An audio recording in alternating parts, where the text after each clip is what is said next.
जिस आदमी ने अरहान के परिवार को मारा था वह कोई मामूली दुश्मन नहीं था। कार्लोस एक तलवार मास्टर था, एक राक्षस जो इंसानी हदों से बहुत ऊपर खड़ा था। और अरहान ने कितनी भी मुश्किल ट्रेनिंग की हो, बदला लेना अब भी नामुमकिन लग रहा था। लेकिन जब सब उम्मीद खत्म हो चुकी थी, उसके महान पूर्वज का चित्र लियम कैरावैन अचानक जिंदा हो गया। कैरावैन परिवार का संस्थापक उसे चुपचाप देख रहा था। उस दिन का इंतजार कर रहा था जब अरहान की नफरत बदले का बोझ उठाने के लिए काफी मजबूत हो जाए। और अब वह दिन आखिरकार आ गया था। लियम ने कैरावैन वंश में छुपा एक राज बताया, एक शक्ति जो पूरी तरह से पागलपन लगती थी। एक तलवार को खाकर अरहान उसके पिछले मालिक की यादें और तकनीकें अपने अंदर ले सकता था। यही वजह थी कि कैरावैन परिवार ने कई पीढ़ियों तक सोर्ड मास्टर पैदा किए थे। सिर्फ एक समस्या थी, उस रास्ते पर चलने के लिए अरहान को नामुमकिन काम करना था। उसे लियम की तलवार को गर्म करना था, जलते हुए स्टील को काटना था और उसे टुकड़े टुकड़े करके निगलना था। अपने माँ बाप के खूनी चेहरे उसके दिमाग में बसे हुए थे और कार्लोस का नाम उसके गुस्से को और बढ़ा रहा था।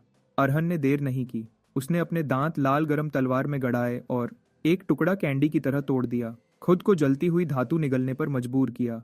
दर्द के बावजूद अरहन ने बाकी का काम पूरा किया। बदला लेने के लिए दृढ़ था। कहानी को बेहतर समझने के लिए चलो थोड़ा पीछे चलते हैं। अरहन ऐसी कहानियों के बीच बड़ा हुआ जो उसकी जिंदगी से कभी मेल नहीं खाती थी। उसके पिता कैरावैन परिवार की बात ऐसे करते थे जैसे वह कोई कहानियों के लोग हों।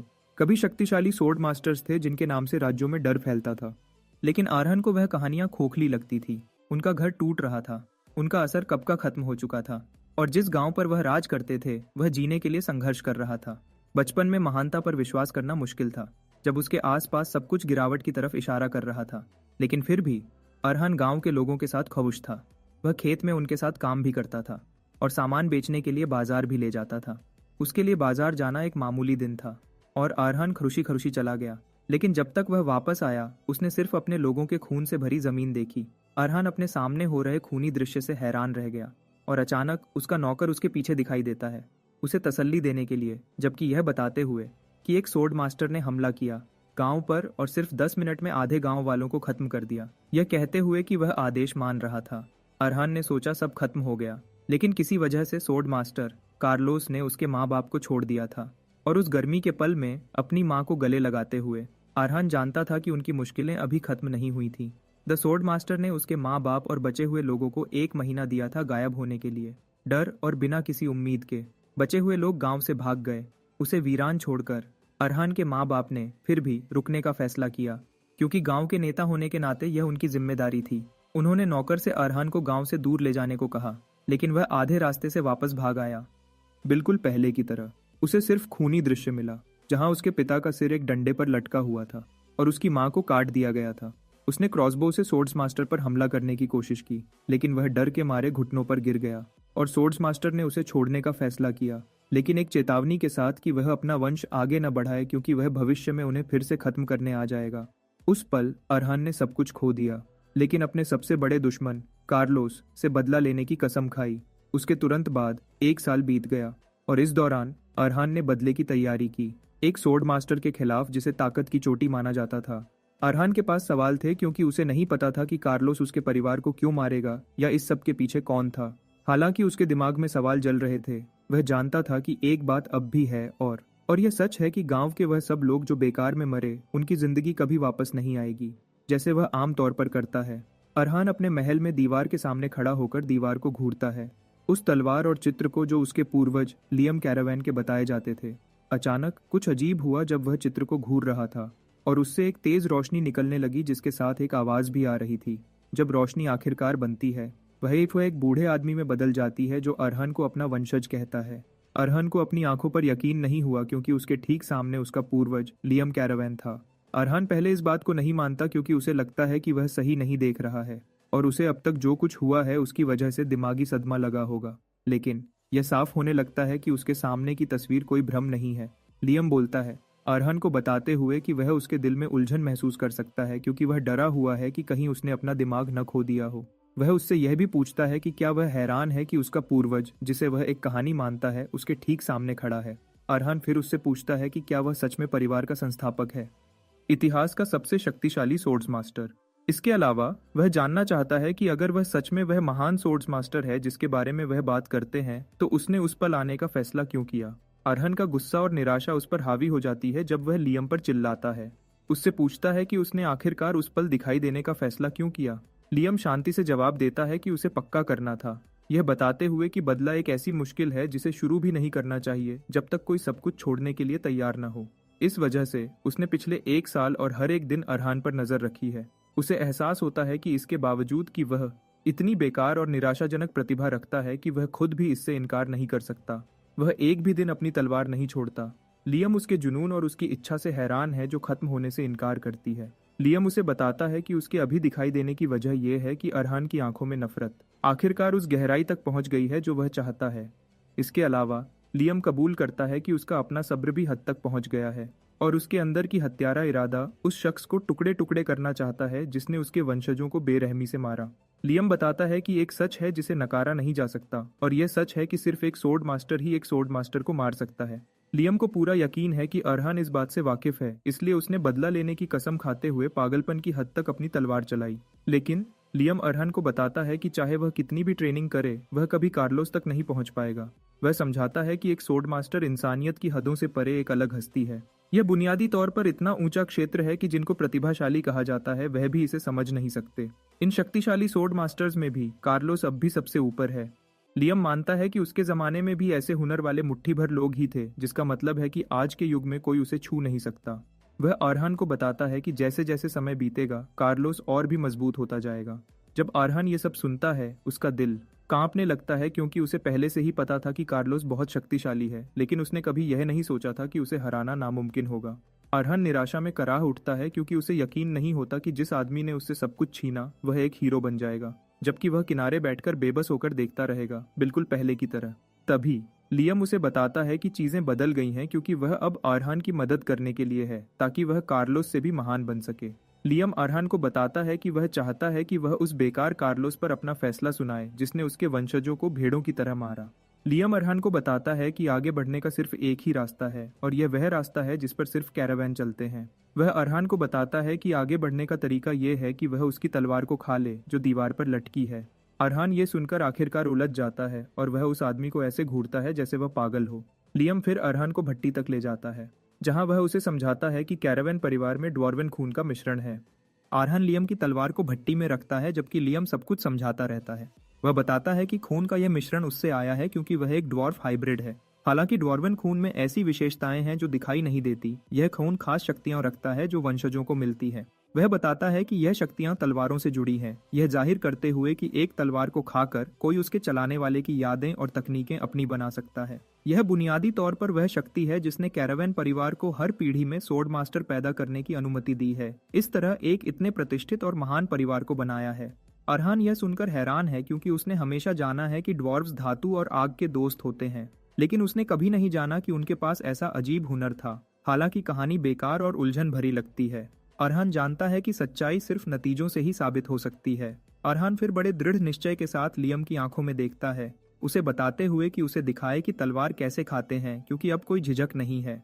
लियम फिर उसे बताता है कि तरीका आसान है और उसे तलवार को इतना गर्म करना है जब तक वह थोड़ी नरम न हो जाए। एक बार जब यह हो जाए तो उसे काटना और निगलना है। बिना किसी झिझक के अरहान ये करता है, ये सोचते हुए कि क्या वह पागल हो गया है या उस पर जादू हो गया है। लेकिन उसे इन सब की परवाह नहीं है क्योंकि अगर उसके सफल होने की जरा सी भी उम्मीद है तो वह उसे लेने के लिए तैयार है। अरहान आखिरकार अपनी जबड़े को गर्म तलवार पर रखता है और उसका एक हिस्सा कैंडी की तरह तोड़ देता है। उसके शरीर में एक जलन महसूस होती है जब वह उसे निगलता है और वह दर्द से चिल्लाता है जैसे उसे आग लगा दी गई हो। उसकी हरकत रुक जाती है जब वह अपने हाथ से तलवार गिरा देता है। दर्द में अपना गला पकड़ते हुए वह जमीन पर गिर जाता है, लेकिन वह बेहोश होने से इनकार करता है, उन भयानक चीजों के बारे में सोचते हुए जिनसे वह गुजरा था। उसके माँ बाप का खून के तालाब में पड़ा चेहरा उसके लिए प्रेरणा का काम करता है और कार्लोस ही उसकी नफरत का केंद्र था। इसके साथ अरहान तलवार उठाता है और उसे चबाता रहता है, चाहे कुछ भी हो, सफल होने की चाह के साथ, क्योंकि उसे कार्लोस को मारना है। गर्म धातु निगलने के बाद वह बेहोश हो जाता है, लेकिन जब वह जागता है तो वह सच में हैरान होता है कि वह मरा नहीं। असल में उसे एक भी खरोंच नहीं आई थी और उसे तो यकीन हो जाता कि यह एक सपना था अगर वह नहीं होता। तलवार का वह पकड़ने वाला हिस्सा जो उसके सामने रखा था। तभी उसे लियम की आवाज सुनाई देती है जो उसकी तारीफ कर रहा था। उसे बता रहा था कि उसकी इच्छा शक्ति उसके कमजोर शरीर के मुकाबले काफी अच्छी है। वह उसे बताता है कि उसके कई पूर्वज भी इस जलने वाले दर्द को सह नहीं पाते थे, इसलिए वह अक्सर हार मान लेते थे। क्योंकि अब वह उसे 4K में देख रहा है। लियम जानता है कि अरहान अपने पिता की कहानियों पर यकीन करेगा और उन्हें सिर्फ एक कहानी नहीं समझेगा। अरहान बहुत हैरान होता है, लेकिन वह खुद को संभालता है और वह लियम को झुककर प्रणाम करता है, उसे अपना संस्थापक कहता है। लेकिन लियम अरहान को बताता है कि उसे अपना गुरु कहना चाहिए, संस्थापक नहीं, क्योंकि उसके दूसरे शिष्य उसे यही कहते थे। अरहान फिर उसे वही कहता है जो उसे पसंद है और उसके सामने झुका रहता है। अरहान उससे पूछता है कि क्या इसका मतलब है कि उसे वह महान शक्ति मिल गई है जिसके बारे में उसके पिता ने बात की थी, क्योंकि उसने ही कहा था कि तलवार को निगलने से उसे शक्ति मिलेगी। लेकिन अभी उसे कुछ अलग महसूस नहीं हो रहा है और लियम उसे बताता है कि इसमें एक समस्या है। हालांकि समस्या अरहान के साथ ही है। लियम चाहता था कि अरहान तलवार को निगल ले ताकि वह सीधे गुरु स्टार पर पहुंच सके, लेकिन क्योंकि उसके खून की शक्ति कई पीढ़ियों से कम हो गई है, वह अभी उसके अंदर की शक्ति को पचा नहीं सकता, भले ही उसने तलवार को अपने अंदर ले लिया हो। सीधे शब्दों में लियम उसे बताता है कि वह उसकी तलवार का पूरा सार नहीं ले सकता। अरहान यह सुनकर हैरान होता है, लेकिन वह इसे जैसा है वैसा ही मान लेता है, क्योंकि उसे अपने गुरु की हर बात माननी है। लियम हैरान है कि अरहान इस पर ज्यादा प्रतिक्रिया नहीं दे रहा है और अरहान बताता है कि उसे पहले से ही पता था कि उसका शरीर कमजोर है। भले ही नतीजा निराशाजनक था, उसे कम से कम यह तसल्ली है कि अभी भी दूसरा रास्ता है। लियम उससे पूछता है कि दूसरे रास्ते से उसका क्या मतलब है, और अरहान उसे याद दिलाता है कि उसने कहा था कि अभी यह असंभव है, जिसका सीधा मतलब है कि भविष्य में वह कभी न कभी उसकी शक्ति को ले पाएगा, या फिर वह अभी भी एक ऐसी तलवार ढूंढ सकता है जो उसकी वर्तमान शक्ति के बराबर हो। लियम अरहान की कमाल की समझ से बहुत प्रभावित होता है। वह उसे बताता है कि वह सही है, क्योंकि तलवार जितनी ज्यादा इस्तेमाल होती है और पुरानी होती है उतनी ही अच्छी होती है। फिर वह अरहान से कहता है कि उसे ऐसी जगह ले चले जहां बहुत सारी तलवारें हों ताकि वह सही वाली चुन सके। अरहान फिर उसे एक कबाड़ की जगह ले जाता है जहां बहुत सारी पुरानी तलवारें हैं। लियम मानता है कि यह जगह बहुत डरावनी है और काले जादूगर ऐसी जगह पाकर बहुत खुश होते। अरहान बताता है कि बस्तियों का सारा कबाड़ वहीं आता है, बेकार कबाड़ से लेकर टूटे हुए हथियारों तक। यह असल में एक ऐसी जगह है जहां लियम की बात के मुताबिक तलवार मिल सकती है। लियम सहमत होता है कि यह एक अच्छी शुरुआत है, यह बताते हुए कि अपने शुरुआती दिनों में उसने ऐसी ही खूनी जगहों पर तलवारें निगली थीं। वह मरे हुए सिपाहियों की तलवारें थी, मिट्टी और खून से सने कुल्हाड़े थे और टूटी नोक वाले भाले इधर उधर पड़े थे। लियम बताता है कि उसने कितनी तलवारें अपने अंदर ली थी, और वह अरहान से कहता है कि अगर वह जिंदा रहना चाहता है तो उसे और मजबूत बनना होगा। लियम कहता है कि यह जगह उसे कुछ हद तक उस समय की याद दिलाती है, जैसे युद्ध के मैदान जहां जिंदगियां जिंदा रहने के लिए लगातार टकराती थी। वह युद्ध की कठोरता और कैसे अनगिनत जिंदगियां बिना किसी निशान के खत्म हो जाती हैं, इसके बारे में बताता है। इन डरावनी यादों और दुख के बीच भी वह बताता है कि फिर भी कोई ऐसा होगा जो रोशनी की एक चमक छोड़ जाएगा। लियम फिर दूर इशारा करता है, अरहान को बताते हुए कि उसने उसके लिए तलवार ढूंढ ली है। तलवार कम या ज्यादा एक सुई जैसी है, लेकिन लियम उसे बताता है कि यही उसे चाहिए। इसके 1 महीने बाद कुछ गुंडे गांव में आते हैं और सबसे अच्छी जगह जहां वह घुसने का फैसला करते हैं वह महल है। वह सोचते हैं कि यह खाली क्यों है और अनुमान लगाना शुरू कर देते हैं। एक कहता है कि उन्होंने इस हवेली को काले प्रयोगों के लिए इस्तेमाल किया होगा, फिर छोड़ दिया होगा, लेकिन दूसरा सहमत नहीं होता, कहते हुए कि अगर ऐसा होता तो वह अंदर आते ही मर जाते। एक और बताता है कि हो सकता है कोई गिरा हुआ अमीर इस हवेली में छुपा हो। किराए के सिपाही खुश हैं कि उन्हें अच्छा माल मिल गया है, क्योंकि उन्हें रोकने वाला कोई नहीं है। उनमें से एक अरहान की मरी हुई माँ के कपड़े ढूंढ लेता है और वह उन्हें खंगालना शुरू कर देता है। यह बात समूह को लुभाती है, जो मानते हैं कि वहां एक औरत रहती है जिसके साथ वह लूटने के बाद मजा कर सकते हैं। वह कपड़ों को सूंघने के लिए इधर उधर देना शुरू करते हैं, लेकिन कुछ अचानक अरहान की आवाज पूरे हॉल में गूंजती है, समूह को कहते हुए कि वह जो कुछ भी कर रहे हैं उसे रोक दें। अरहान अंधेरे गलियारे से बाहर आता है, समूह को बताते हुए कि उसकी माँ को सब कुछ साफ सुथरा पसंद था, इसलिए वह उनसे प्यार से सब कुछ नीचे रखने को कहेगा ताकि वह बात कर सकें। गुंडे अरहान का मजाक उड़ाना शुरू कर देते हैं, क्योंकि वह एक बच्चा है और वह भी एक लड़का, क्योंकि वह एक लड़की की उम्मीद कर रहे थे जिसके साथ वह बदतमीजी कर सकते थे। अरहान फिर उनसे पूछता है कि क्या वह खाना या रहने की जगह ढूंढ रहे हैं। वह उन्हें यकीन दिलाता है कि उसे उन्हें पड़ोसियों की तरह रहने देने में कोई ऐतराज नहीं है, लेकिन गुंडे मानते हैं कि अरहान ऐसी बातें कहने के लिए पागल है। समूह का नेता हमारे घर की तरफ चलना शुरू करता है, उसे कहते हुए कि वह सच में बेवकूफ होगा जो उन्हें देखकर भागा नहीं। वह आदमी अरहान पर झपटता है और पूछता है कि क्या वह मरने के लिए उत्सुक है। यह आखिरकार उसकी सबसे बड़ी गलती साबित होती है। जैसे ही अरहान अपने शरीर के अंदर बंद गुस्से को बाहर निकालता है, उसके प्रतिक्रिया करने से पहले अरहान सुई जैसी तलवार उसके पेट में घुसा देता है, एक बहुत ही महत्वपूर्ण जगह को निशाना बनाते हुए। गंजा खून खांसता है जब अरहान उसे घूरता है, गुस्से से भरी आंखों से उसके चेहरे पर। 1 महीने पहले अरहान के तलवार चुनने के बाद उसने लियम से पूछा था कि क्या उसे यकीन है कि यही वह तलवार है जिसे वह उसे निगलने को कह रहा था, क्योंकि यह तलवार से ज्यादा सुई जैसी लग रही थी। अरहान कहता है कि यह ऐसी लगती है जो टूट जाएगी अगर वह इससे कुछ काटने की कोशिश करेगा। लियम उसे बताता है कि यह बिल्कुल वैसी ही होनी चाहिए क्योंकि यह दुश्मनों को काटने या चीजें तोड़ने के लिए नहीं बनी थी। लियम अरहान को बताता है कि यह सिर्फ एक चीज के लिए बनी थी और यह असल में जिंदगी या मौत की लड़ाई के लिए बनी थी। लियम उसे बताता है कि यह एक ऐसी तलवार है जो सिर्फ गुस्साने के लिए बनी है। अरहान यह सुनकर उलझन में पड़ जाता है और लियम समझता है कि वह ऐसा क्यों होगा, क्योंकि वह आसानी से कह सकता है कि एक भाला ज्यादा अच्छा होगा, लेकिन वह उसे बताता है कि उसके जैसे कमजोर शरीर के लिए तलवार के अंदर की यादें सबसे अच्छी हैं। लियम अरहान को बताता है कि मालिक ने शादी की, 200 से ज्यादा दुश्मनों को घुसाया, ऐसे शरीर से जो हमारे शिकार से भी कमजोर था। लियम अरहान से कहता है कि तलवार का सम्मान करे और उसे शुक्रगुजारी के साथ निगल ले, क्योंकि धातु हल्की हो सकती है लेकिन उसके अंदर की जिंदगी भारी और गंभीर है। लियम उसे बताता है कि मैरी की यादें लेने से उसे पक्का बहुत कुछ मिलेगा। मैरी की यादों से गुजरते हुए वह सिर्फ एक 10 साल की लड़की थी जिसके माँ बाप आग में मर गए थे।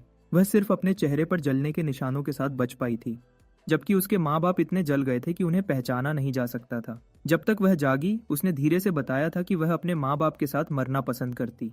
मैरी के सब कुछ खो देने के बाद वह एक अनाथालय में रहने लगी और जिस दिन उसे पता चला कि अनाथालय आग की देवी की पूजा करता है, उसके लिए सब कुछ और खराब हो गया। उसके लिए वह निराशा में डूब गई क्योंकि उसने असल में सब कुछ आग में खो दिया था, लेकिन उसे ऐसी जगह रहने की उम्मीद थी जो आग को मुक्ति कहती है। अनाथालय में उसके बाकी दिन बहुत बुरे थे और वह दूसरे बच्चों के साथ धीरे धीरे और खराब होती गई। हमेशा उसे ऐसे घूरते थे जैसे वह कोई अजीब थी, उसके चेहरे पर जलने के निशान की वजह से।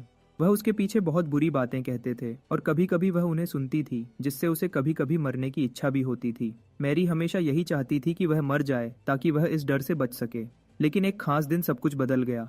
उसकी टक्कर एक तलवारबाज से हुई। हेगल, जो जंगल में अपनी तलवारबाजी का अभ्यास कर रहा था, भले ही उसकी तलवारबाजी खराब और अनाड़ी थी, फिर भी वह इतनी अच्छी थी कि उसे एक पल के लिए भी अपना दर्द भुला दे। हेगल एक बूढ़ा तलवारबाज और पहले का घुमक्कड़ सिपाही था जो सालों से अनाथालय में काम कर रहा था। एक आम दिन मैरी में उस बूढ़े आदमी से बात करने की ताकत नहीं होती, लेकिन उसने अपने आम स्वभाव को अलग रखा और उस आदमी के पास गई, उससे पूछते हुए कि क्या वह उसकी तरह बन सकती है। वह हेगल को बताती है कि वह सच में सीखना चाहती है और यह उसकी जीने की इच्छा की पहली सीढ़ी बनती है। हेगल जवाब देने से पहले 1 मिनट लेता है, मैरी को बताते हुए कि जो वह देख रही है वह उसकी जिंदगी में मदद नहीं कर सकता क्योंकि वह एक लड़की है। वह मैरी को बताता है कि उसके हाथ में जो हथियार है वह सिर्फ उसे पकड़ने वाले को ही नुकसान पहुंचाते हैं। वह उसे निरुत्साहित करने की कोशिश करता है लेकिन वह मना कर देती है, हेगल को बताते हुए कि वह इसे सीख सकती है ताकि दुनिया की कोई भी आग उसे फिर से डरा ना सके। हेगल मान जाता है और वह उसे एक कमरे में ले जाता है जहां एक बर्तन में तलवारें रखी हैं। वह उससे कहता है कि एक तलवार चुन ले और अगर वह उसे घुमा सकती है तो वह उसे सिखाएगा। मैरी पूछती है कि क्या उसके लिए इसे घुमाना जरूरी है, लेकिन हेगल उसके सवाल को तब तक नहीं समझता जब तक वह आखिरकार सुई तलवार की तरफ इशारा नहीं करती। वह हेगल को बताती है कि उसे कोई ऐतराज नहीं है जब तक वह जवाब दे सके। वह तलवार को हेगल की तरफ बढ़ाती है और जिस तरह से वह उसे उसकी गर्दन पर रखती है, उसे बताता है कि मैरी में कुछ बुरा है। अब वर्तमान समय में अरहान गंजे को घुसाता है और वह जमीन पर गिर जाता है, अपने साथियों में डर की लहर भेजते हुए। वह अपनी आंखों पर यकीन नहीं करना चाहते, लेकिन अरहान उन्हें बताता है कि अब बातचीत खत्म हो गई है। पता चलता है कि पिछले 1 महीने से लियम अरहान को जो कुछ भी सिखा रहा था वह तलवारबाजी के बारे में था ही नहीं। ये असल में उसके शरीर को कैसे ट्रेन करना है ताकि वह घंटों दौड़ने के बाद भी थके नहीं। असल में उसने उसे कोई तलवार। लियम हैरान रह जाता है कि अरहान ने गंजे को इतनी सही तरह से कैसे घुसाया। ये फिर लियम को बताता है कि अरहान तलवार को बहुत अच्छे से अपने अंदर ले रहा है और यह एक कारवां के रूप में उसका पहला कदम दर्शाता है। पता चलता है कि अरहान ने तने हुए को ऐसी जगह घुसाया जहां कोई तभी पहुंच सकता है जब तलवार पसलियों के बीच सही तरह से डाली जाए, जो और कुछ नहीं बल्कि फेफड़े थे। अरहान जानता है कि वह तलवारों और उनसे जुड़ी हर चीज में पूरा अनाड़ी है, इसलिए वह इतना सही वार कर ही नहीं सकता था, लेकिन पता चलता है कि वह ऐसा कर पाया तलवार की मालिक मैरी की वजह से। मैरी की यादों में वापस जाते हुए पता चलता है कि जिस पहले दिन उसने सुई तलवार उठाई थी, हेगल ने उसे सिखाना शुरू कर दिया था। उसने उसे खड़ा होना, तलवार को सही से पकड़ना, लड़ना और जिंदा रहना सिखाया। हेगल की खूबसूरत तलवारबाजी के साथ मैरी को ताकत मिल पाई और उसे सच में उस बूढ़े आदमी की तलवारबाजी पसंद थी। इसके कुछ सालों बाद हेगल को अपनी मौत की सेज पर लेटा देखा जाता है और वह मैरी को बताता है कि जिस दिन वह आखिरकार अनाथालय छोड़ती है उसे दुनिया में जाना चाहिए। जब वह मरता है तो वह मैरी को बताता है कि यह उसकी आखिरी सीख है उसके लिए, और वह अपनी खुशी बताता है कि उसने सफर का आखिरी हिस्सा उसके साथ गुजारा। मैरी की आंखों से आंसू बह निकले जब उसने देखा कि उसका मददगार धीरे धीरे मौत से हार रहा है। और उसके आखिरी शब्द थे मैरी को हर चीज के लिए धन्यवाद कहना। उसके बाद मैरी ने हेगल के आखिरी शब्दों का पालन किया और वह अनाथालय छोड़कर दुनिया में चली गई। बहुत कम समय में मैरी ने किराए के सैनिकों की दुनिया में अपना नाम बना लिया था, इस वजह से कि वह सुई जैसी तलवार चलाती थी और एक जवान औरत थी। उसे स्टिचिंग जिप्सी का नाम दिया गया था। अरहन की आंखों से आंसू बह निकले जब मैरी की यादें उसमें समा गईं और उसे आखिरकार समझ आया कि उसके गुरु का क्या मतलब था जब वह एब्जॉर्प्शन की बात कर रहे थे। बॉल्डी अभी भी जिंदा है और वह बख्शे जाने की भीख मांग रहा है, लेकिन अरहन उसकी चीखों को नजरअंदाज करता है। वह उसके पास जाता है और काम खत्म करने के लिए सुई उसके सर में घुसा देता है, क्योंकि उसने जो शुरू किया था उसे खत्म करने का मन बना लिया है। हालांकि यह उसकी पहली हत्या थी, अरहान को कुछ भी महसूस नहीं हुआ, कोई भावना नहीं थी और उसे बस वह हालत दिख रही थी। जो उसके सामने बची थी वह थे बाकी गुंडे। वह जानता है कि वह बॉल्डी पर इसलिए हावी हो पाया क्योंकि उसने उसे कम समझा था, लेकिन बाकियों के साथ ऐसा नहीं है, खासकर इस वजह से कि वे गिनती में कम हैं। उसे पूरा यकीन है कि गुंडे भी यह जानते हैं, लेकिन उसे समझ नहीं आ रहा कि वे उस पर हमला क्यों नहीं कर रहे जबकि उनकी गिनती ज्यादा है। लियम फिर अरहान को बताता है कि वह समूह बहुत डरा हुआ है और यह समझने लायक है क्योंकि अरहान ने जो अभी दिखाया वह एक नए सीखने वाले की चालें नहीं है। लियम समझाता है कि थोड़ा डर इंसान को बचने में मदद करता है, लेकिन बहुत ज्यादा डर इंसान की सोच को धुंधला कर देता है। जैसा उसने कहा, गुंडे घबरा रहे हैं जब वे एक दूसरे की तरफ मुड़कर पूछ रहे हैं कि उन्हें क्या करना चाहिए। सीधी बात है, उनके शरीर में घुस रहा डर उन्हें यह यकीन दिला रहा है कि अरहान उनसे ज्यादा ताकतवर है। लियम समझाता है कि गुंडे शायद उसे ऐसे देख रहे हैं जैसे वह कोई तलवार चलाने वाला हत्यारा राक्षस हो, क्योंकि वे यही मानते हैं अरहान उनके डर को सच करने का फैसला करता है। वह समूह की तरफ उछलता है और खुद को बचाने की कोशिश करने के बजाय वे डर से जम जाते हैं। अरहान उनके चारों तरफ चक्कर लगाता है और उनकी ताकत को परखता है। वह उनके तेज हमलों से बचता है। अपना निशाना चुनने से पहले अरहान एक पर निशाना लगाता है और तलवार उसकी गर्दन में घुसा देता है। आखिरकार उसकी जान ले लेता है। पता चलता है कि हेगल ने एक बार मैरी से कहा था कि उसके पास समय की आज़ादी नहीं है क्योंकि वह एक औरत है और उसकी सीमाएं हैं।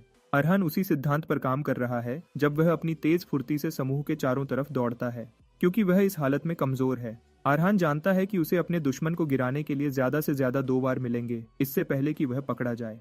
जैसे ही अरहान अपना निशाना चुनता है वह एक खास जगह पर वार करता है और तलवार उनमें घुसा देता है। सीधी बात है, यह ऐसी हालत है जो तुम्हारे पास नहीं है उसकी कमी पूरी मत करो, बल्कि जो तुम्हारे पास है उसे चमकाओ। मैरी की ताकत उसकी जन्मजात लचक थी क्योंकि उसका शरीर एक नर्तकी जैसा बना था और वह इसका फायदा उठाती है। वह दुश्मन पर किसी भी तरफ से हमला कर सकती है, चाहे उसकी मुद्रा कितनी भी अजीब हो। इन सब का इस्तेमाल करके वह अपने दुश्मनों को सिर्फ एक वार में गिरा देती है, सर या गर्दन जैसी खास जगहों पर वार करके। अरहान भी वही कर रहा है और उसने इसका इस्तेमाल पूरे समूह को खत्म करने के लिए किया है, एक को छोड़कर। आखिरी आदमी बच्चे की तरह रोने लगता है, उसकी नाक से बलगम निकल रहा है जब वह खुद को नरक में सोचता है। वह आदमी इंसान को नहीं बल्कि नरक की गहराइयों से निकले एक हत्यारे राक्षस को देखता है। समूह को खत्म करने के बाद अरहान उन्हें दफनाने के लिए कब्र खोदता है।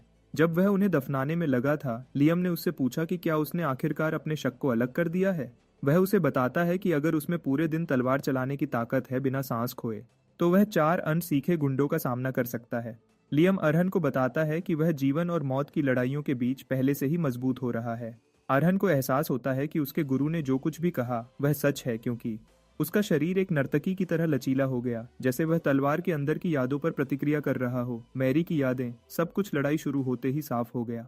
इसके साथ अरहन आखिरकार देख पाया कि मैरी अपने दुश्मनों से कैसे लड़ती थी। वह सोचता है कि क्या यही वह है जो लियम डाइजेस्शन की ताकत के बारे में कह रहा है, कि कैसे एक इंसान उतना ही मजबूत होता है जितना वह अपने दुश्मन को समझता है। लियम फिर अरहन को बताता है कि वह तलवारों के मामले में झूठ नहीं बोलता, लेकिन वह उसे बताता है कि उसके आगे के दिन दर्द से भरे होंगे। वह उसे बताता है कि उसे ऐसी मुश्किलों से गुजरना पड़ेगा जो उसे मौत की भीख मांगने पर मजबूर कर देंगी। वह कहता है कि यह एक ऐसे मोड़ पर पहुंचेगा जहां उसकी अभी की पीड़ा कुछ नहीं बल्कि खुशी जैसी लगेगी। लियम फिर अरहान से पूछता है कि क्या वह अभी भी इस रास्ते पर चल सकता है, और अरहान पक्के इरादे से जवाब देता है कि जब तक वह जो कुछ भी करता है उसे कार्लोस के खिलाफ मौका दिलाने में मदद करता है, वह हर जरूरी काम करेगा। अगली सुबह उसके चेहरे पर सारा इरादा डर में बदल जाता है जब उसे एक बहुत ऊंची चट्टान पर चढ़ने का हुक्म दिया जाता है। जब वह ऊंची चट्टान पर चढ़ रहा होता है, उसके चेहरे से पसीना बह रहा होता है। लियम देख सकता है कि वह कितना डरा हुआ और परेशान है। वह उसे छेड़ता है, पूछता है कि उसकी आंखों में पिछली रात का इरादा कहाँ गायब हो गया। वह उससे पूछता है कि क्या उसके मन में शक आना शुरू हो गया है, लेकिन वह इसकी चिंता नहीं करता क्योंकि यह भी उसकी ताकतों का एक हिस्सा है। लियम कहता है कि उसे पता है कि अरहान बचपन से ही ऐसा रहा है, हालांकि उसे कभी न कभी इस पर ध्यान देना होगा। वह उसे बताता है कि उस पल के लिए उसे पहले अपनी जिज्ञासा को सुलझाना होगा। लियम समझाता है कि तलवारबाज का रास्ता मुख्य रूप से 5 चरणों में बंटा हुआ है। एक है सोर्ड बिगिनर, जो तलवार का शुरुआती स्टार है। सोर्ड वॉकर, जो प्रतिभाशाली लोगों द्वारा हासिल किया गया स्टार है। एक है सोर्ड रनर, और यह वे लोग हैं जिन्हें युद्ध क्षेत्र का केंद्र माना गया है। चौथा है सोर्ड एक्सपर्ट, और यह ऐसे लोग हैं जो अकेले ही युद्ध का रुख बदल सकते हैं। आखिरी लेकिन सबसे कम नहीं, वह है सोर्ड मास्टर, और वे सब कुछ पर राज करते हैं, जैसे वे भगवान हों। लियम फिर अरहान से पूछता है कि वह 5 पदों में से खुद को अभी कहाँ मानता है।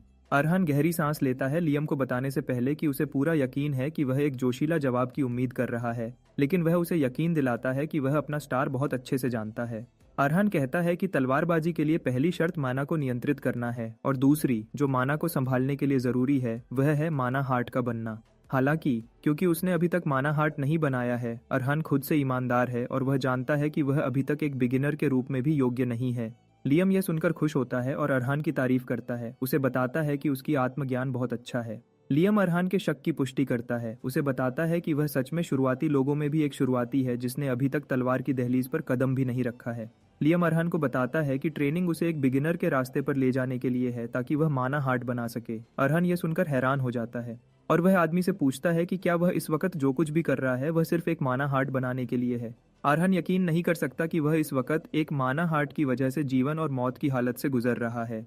अरहान फिर लियम को बताता है कि शायद उसे पता न हो, क्योंकि उसके समय में चीजें अलग हैं, लेकिन वह उसे समझाता है कि अभी के समय में एक इंसान एल्केमिस्ट की दवा पीकर माना हार्ट बना सकता है। यह एक वॉकर क्लास के नाइट द्वारा माना डालकर अपनी इंद्रियों को खोलने से भी बनाया जा सकता है। सीधी बात है, माना हार्ट बनाना बहुत आसान है, क्योंकि जो औरतें आत्मरक्षा के लिए तलवारबाजी सीखती हैं वे भी यह कर सकती हैं। अरहान फिर लियम से पूछता है कि वह इतना आसान रास्ता क्यों छोड़ेगा, सिर्फ ये पक्का करने के लिए कि वह एक ऐसे तरीके से गुजर रहा है जो उसे उसके माँ बाप के पास भेज सकता है।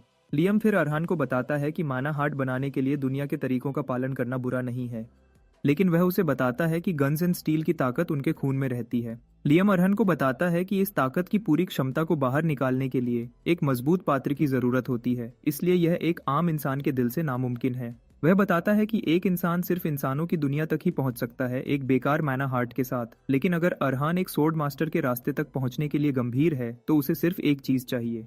लियम उसे बताता है कि उसे एक स्टील का दिल चाहिए जो दुनिया से टकराने के लिए इतना मजबूत हो और उसे एक भी खरोंच न आए। लियम फिर उसे बताता है कि इस स्टील के दिल को बनाने का सिर्फ एक ही तरीका है, और यह है कि वह खुद को लगातार मौत के किनारे तक धकेलता रहे ताकि उसका शरीर खुद का माना हार्ट चाहे। लियम मानता है कि उसके कुछ ही शिष्य इस ट्रेनिंग को पूरा कर पाए, क्योंकि यह एक बहुत दर्दनाक और भयानक प्रक्रिया है। हालांकि वह उसे बताता है कि जिन्होंने सारी ट्रेनिंग अंत तक सही वे सोर्ड मास्टर्स बन गए। लियम फिर उससे पूछता है कि क्या वह अब उस बात से प्रेरित है जो उसने अभी उसे बताई है। अरहान जवाब देता है कि वह बहुत ज्यादा प्रेरित है, जब वह खुद को चट्टान की चोटी तक धकेलता रहता है। लियम उसे यकीन दिलाता है कि जो माना हार्ट वह हासिल करेगा वह अलग होगा, और यह अरहान के लिए आगे बढ़ने के लिए काफी प्रेरणा है। इसी बीच कैम्बल के पूर्वी गांव में उन्होंने कैरावन विलेज के बारे में अफवाहें सुनना शुरू कर दिया है। अब उसे एक डरावना गांव माना जाता है जिसमें कोई इंसान नहीं है, क्योंकि सभी 1 साल पहले अचानक गायब हो गए थे। जो अफवाह फैलना शुरू हुई है वह ये है कि गांव में कुछ ऐसा है जिसे बहुत खतरनाक माना जाता है। एक आदमी बताता है कि कोई भी गुंडा गांव में जाकर जिंदा वापस नहीं आया है। गांव के चारों तरफ बहुत सारी कहानियां और अनुमान हैं, और वे इस नतीजे पर पहुंचे हैं कि किसी को गांव में नहीं जाना चाहिए जब तक वह मरना न चाहे। धर्मशाला में एक अजीब नाइट बैठा है और वह सब कुछ सुनता है जो लोग गांव के बारे में चर्चा कर रहे हैं। वह नाइट गांव में दिलचस्पी रखता है, जिसे अब मौत का घर कहा जाता है। वह अपना रुमाल निकालता है अपना मुंह पोंछने के लिए, और रुमाल खून से रंगा हुआ है, जो बताता है कि वह अपनी अंदरूनी समस्याओं से लड़ रहा है। वह नाइट नतीजा निकालता है कि मौत का यह घर उसके लिए सबसे सही जगह है। दूसरी तरफ अरहान लियम से मिली प्रेरणा के बाद सिर्फ अपने बाएं हाथ से चट्टान पर चढ़ना जारी रखता है। उसके लिए कोई आराम का दिन नहीं था, उन दिनों में भी जब उसे गांव में घुसे गुंडों से निपटना पड़ता था। अरहान हर एक दिन यह करता रहा, दिन बिना कुछ छोड़े, सिर्फ अपना पूरा देने के लिए। इसके साथ 1 महीना बीत गया, लेकिन चट्टान पर चढ़ने की उस भयानक ट्रेनिंग के बावजूद भी वह अभी भी माना हार्ट नहीं बना पाया था। हालांकि अरहान देख सकता था कि उसमें कुछ अलग था। लड़ते समय अरहान ध्यान देता है कि एक बदलाव यह है कि उसकी इंद्रियां बहुत तेज हो गई हैं। उसकी 5 इंद्रियों से लड़ाइयों के दौरान उसके फैसले और एकाग्रता तक अरहान बहुत ज्यादा बेहतर हो गया है। जब भी वह सुई पकड़ता है और वह पूरी तरह से ध्यान लगाता है तो हमेशा ऐसा लगता है जैसे मैरी खुद लड़ाई कर रही हो। अरहान दुश्मनों के चारों तरफ ऐसे घूमता जैसे वे समय में जम गए हों और वह उस समय अकेला काम कर रहा हो। अरहान आसानी से अपने दुश्मनों के शरीरों को खून रिसने वाले छेदों में बदल देता है। पता चलता है कि इस अजीब बदलाव की वजह यह है कि अरहान अब माना को महसूस कर सकता है। जंगल में ध्यान करते समय अरहान खुद पर गर्व करता है, क्योंकि वह यह सब कुछ माना हार्ड बनाए बिना या अभी तक सोर्ड बिगिनर बने बिना हासिल कर पाया है। अरहान जानता है कि यह सिर्फ सुई की ताकत की वजह से ही मुमकिन है। अरहान फिर अपने गुरु से पूछता है कि अगले चरण तक पहुंचने पर उसे किस तरह की ताकत मिलने की उम्मीद है। लियम हंसी उड़ाता है। अरहान को बताता है कि उसे अभी बहुत लंबा रास्ता तय करना है, इसलिए उसे यह नहीं सोचना चाहिए कि वह बेहतर हो गया है। हालांकि वह उसे बताता है कि वह उसके सवाल का जवाब देगा। लियम समझाता है कि एक बार जब वह मैना हार्ट बनाकर एक सोर्ड बिगिनर बन जाता है जो इस ताकत की गहराई को समझता है, तो उसे मेरी के बराबर के स्टार तक पहुंचा हुआ कहा जा सकता है, अगर वह इससे आगे बढ़ सकता है। माना हार्ट से ताकत को इस्तेमाल करके वह एक सुपर ह्यूमन की दुनिया में पहुंच गया होगा, जो शारीरिक क्षमताओं को मजबूत कर सकता है और हमले और बचाव के लिए एक क्षेत्र बना सकता है। लियम बताता है कि इस चरण को सोर्ड वॉकर कहा जाता है। हालांकि यह बिगिनर के बाद अगला कदम है। उसे एहसास होगा कि जिस पल वह इसका सामना करेगा, दोनों के बीच बहुत बड़ा अंतर है। लियम फिर उससे पूछता है कि क्या इससे उसके सवाल का जवाब मिल गया है, और अरहान हाँ कहता है। हालांकि अरहान का एक और सवाल है, और यह उस आदमी के बारे में है जो अभी उनके इलाके में बस गया है। अरहान उसे देख रहा था और उसने लियम से पूछा कि क्या यह आदमी एक सोर्ड वॉकर है। लियम ने यह बात पक्की की। उसने कहा कि यह आदमी एक दुश्मन है, वह उस कचरे से बहुत अलग है जिससे अरहान अब तक लड़ रहा था। लियम ने अरहान से पूछा कि वह इस आदमी का क्या करेगा, क्योंकि उसकी अभी की ताकत से वह उसके सामने एक सेकंड भी नहीं टिक पाएगा। अरहान ने जवाब दिया कि वह अभी भी हालात पर नजर रख रहा है और किसी भी मुश्किल के लिए तैयारी कर रहा है। अरहान ने लियम से कहा कि उसके पास पहले से कोई और रास्ता नहीं है। लियम ने फिर उससे कहा कि उसके पास अभी भी एक रास्ता है, वह इस जगह को छोड़ सकता है ताकि लड़ाई से बच सके। लेकिन अरहान ने जवाब दिया कि यह वह रास्ता नहीं है जो वह चुन सकता है, क्योंकि यह जगह अब खाली है। फिर भी यह एक ही जगह है जहां उसे सबके साथ अपनी यादें याद हैं। लियम उसका दर्द समझता है और उसने उसे बहुत मजबूत बनने को कहा, क्योंकि इस मुश्किल दुनिया में ताकत ही एक इकलौता जवाब है। लियम ने अरहान से कहा कि वह अपनी इच्छाओं को ताकत बनाए ताकि वह आगे बढ़ सके और जो वह सच में चाहता है वह पा सके। लियम ने उसे कहा कि वह अपने दर्द को ताकत बनाए ताकि वह लोहे जैसा मजबूत बन सके और कोई उसकी बातों का मजाक न उड़ा सके। बाद में अरहान उस नाइट से मिलता है और उसने अरहान को हुक्म दिया कि एक कदम भी न बढ़ाए अगर वह मरना नहीं चाहता। इस लड़ाई से पहले जब वह आदमी इस जगह में आया था, अरहान उसे रोज देखता था। यह उसकी रोज की आदत थी। अरहान ने उन दिनों में कुछ खास सीखा। गांव में बहुत सारे खाली घर थे, फिर भी उस आदमी ने ऐसा बर्ताव किया जैसे लोग अभी भी उनके मालिक हैं।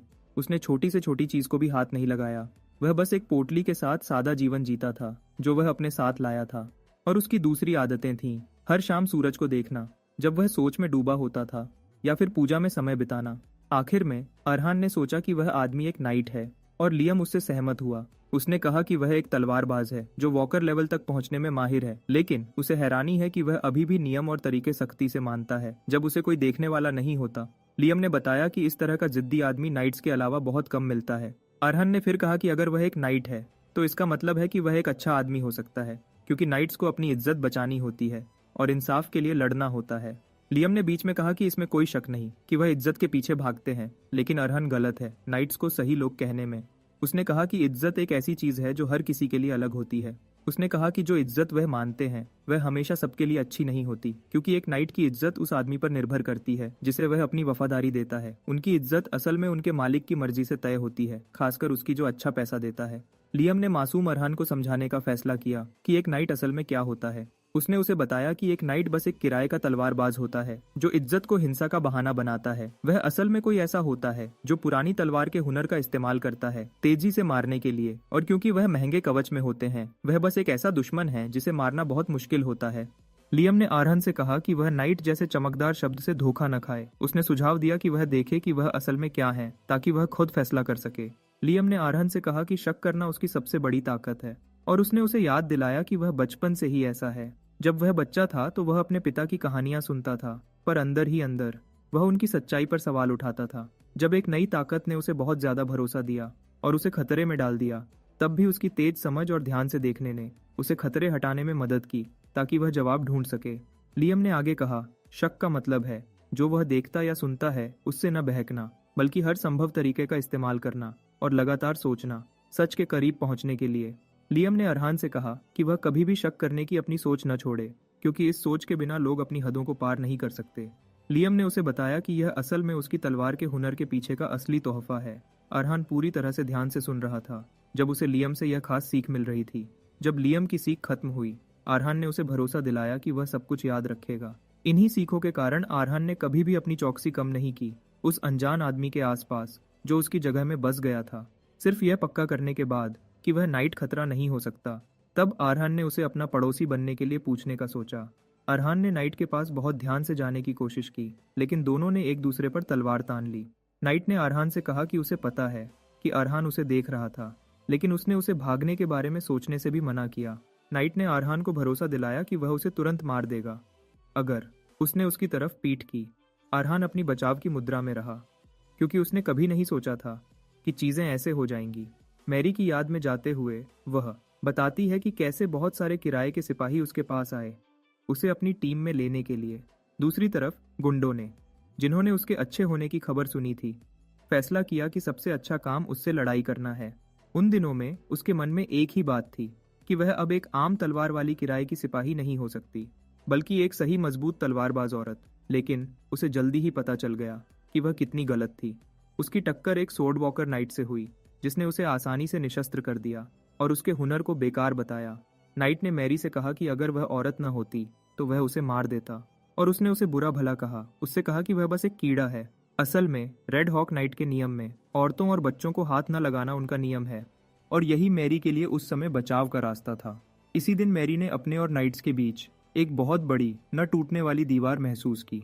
बाद में उसे पता चला कि जिस लेवल तक वह नाइट पहुंचा था उसे सोर्ड वॉकर कहते हैं। जब अरहान नाइट के सामने खड़ा होता है तो उसे कुछ खास समझ आने लगता है।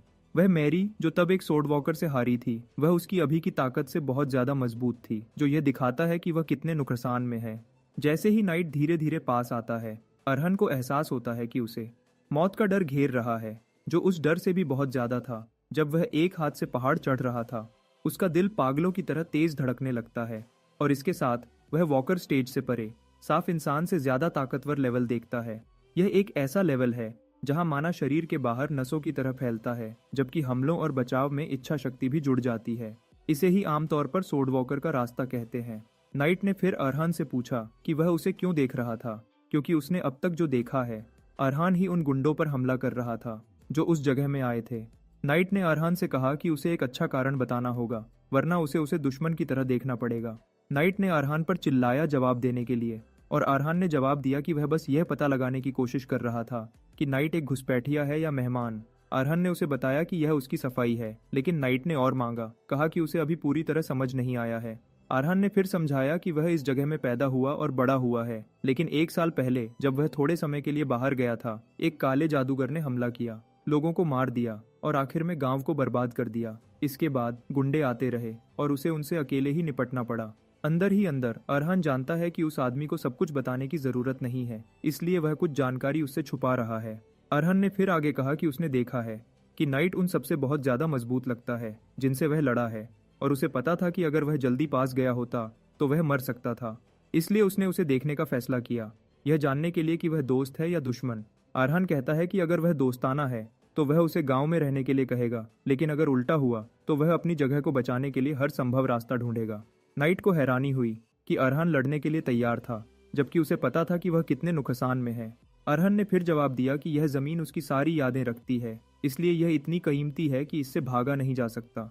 जब नाइट यह सब सुनता है, उसे एहसास होता है कि अरहान ने कितना दर्द सहा है। नाइट ने गहरी सांस ली। अरहान से कहा कि अब उसके लिए अपनी कहानी बताने का समय है, क्योंकि उन्हें पड़ोसी बनने के लिए उन्हें एक दूसरे की कहानियां जरूर पता होनी चाहिए।